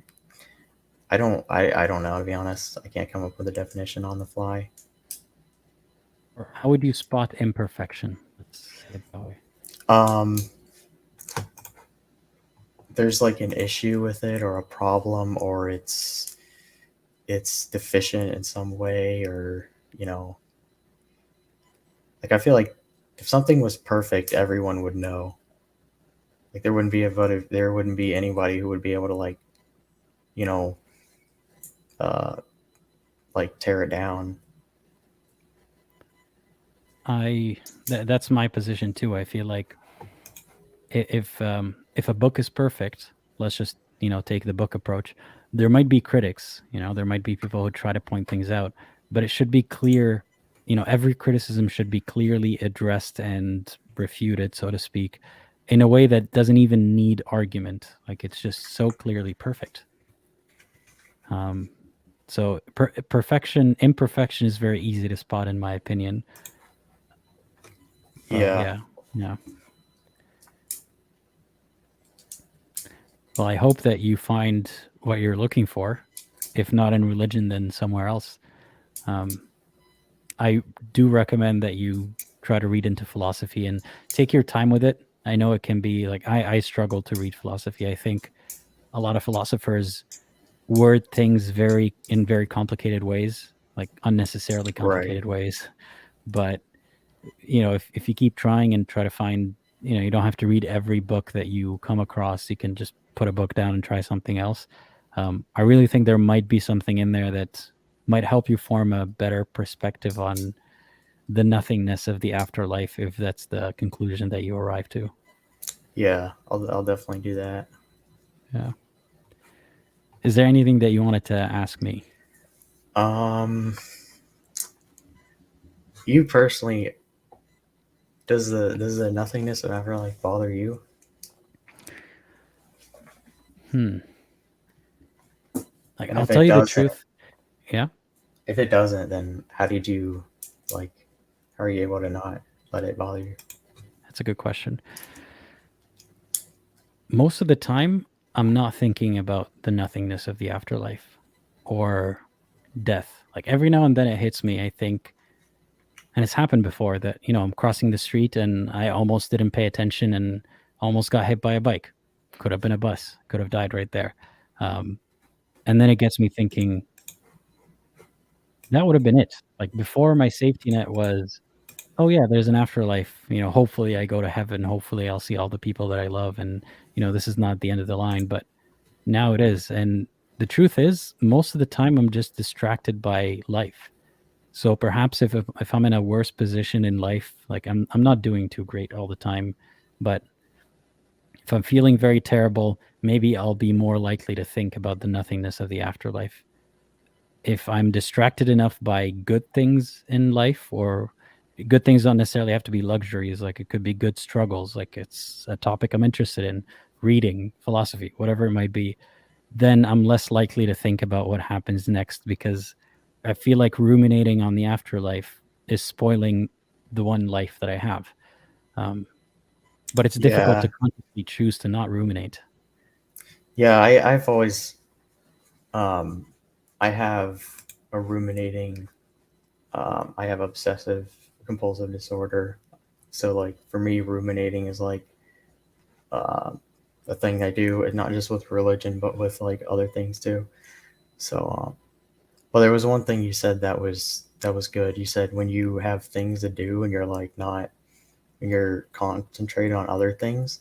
I've noticed that when I'm doing that, I don't think about stuff at all. I'm just like living my life. So I have to say, I relate to what you're saying. I've got something similar to that. And at some point, I was taking medication for something else, and I feel like the medication was making it worse. Like it was making me more likely to ruminate on things. So that's something to consider. I don't know if you've ever seen or if you continue to see someone for OCD or OCPD or whatever it might be. But sometimes medication makes it worse. Sometimes it makes it better. It really depends. And obviously distraction is not the end of the line for that question. It's not just that you should always be distracted from thinking about the massive weight of the nothingness of the afterlife, but it's a big component of it. Even if you find meaning in life, you still need to be distracted from the reality that you're going to die and there's probably not going to be anything afterwards. Yeah, because I mean, at the end of the day, no matter what you believe, the truth is the truth. So it's like, if there's nothing after you die, there's nothing you can do to change it. So it's like, you might as well just live your life, I guess. Yeah, and might as well make the most of this life. And like I said, it's easier said than done, especially if you've got some degree of compulsion that you feel like you can't control. But I hope that you get there somewhere, and don't dismiss any avenues, including therapy, if it might be a bigger problem than just, religion. I used to go to therapy, but I'm thinking about going back. And, don't be afraid to try a different therapist if the one you're seeing wasn't exactly working out for you. That's something to keep in mind. Right. Oh, and I just want to say one more thing. I've been watching your channel for like, I want to say definitely over a year, maybe 2 years. I'm a big fan. I just love the way you like you talk about things, you get to the heart of the issue. Like all these other apologetics people and even all the other anti-Islam people, they just discuss, like they just throw insults and it's all about debating and winning. And it's like, but you just discuss and get to the heart of like what it means to believe and all that. And it's just way better. It's just way more fulfilling to watch. So just keep doing what you're doing, I guess. Well, thank you for saying that. I really appreciate it. Yeah, I haven't been feeling great lately, even about my channel. I feel like I haven't really been making good content, or I feel like who wants to listen to me talk about this or that, but it's good to know that it's, that people see it differently. Like I see it worse than you see my content. So thank you for that reality check. Yeah. I definitely like your content. So thanks. I appreciate that. And yeah, I hope that you find all the answers that you're looking for. Yeah. All right. Have a great rest of your day and hope to cross paths with you soon someday. Yeah, I may join again. Depends. Well, take care. Yeah, see ya. Bye-bye. All right. Thank you again to the caller. I'll read some comments and then we'll call it a stream. Saeed, unfortunately, I don't think we have enough time to take you as the last caller. Say hi, Yago. He looks kind of grumpy, but he's not. He's here by choice. I didn't put him here. All right, let me read a couple of comments. Game Heat, thanks a lot for the super chat. Says, hi, Apostate Aladdin, a kafir here watching you from Turkey. Thank you so much. I'm always surprised, especially with the time zones. But yeah, I'm glad you're here. Thank you. Asad says, tell the previous caller to read Waking Up by Sam Harris, a secular approach to mindfulness, and talks about how most mental suffering is due to being lost in thought. Interesting. I haven't read that book. I only read his book, Free Will, and that was a long time ago, so I don't remember what it was about. But yeah, just passing on the recommendation. Yeah, I think that's about it, unless there's another comment that I can read. Zed says, simple advice and keep going. You're doing great to create more peaceful societies. Oh, I thought that was for the caller. Thank you. I appreciate that. I appreciate all the encouragement, and yeah, I'm happy to do this.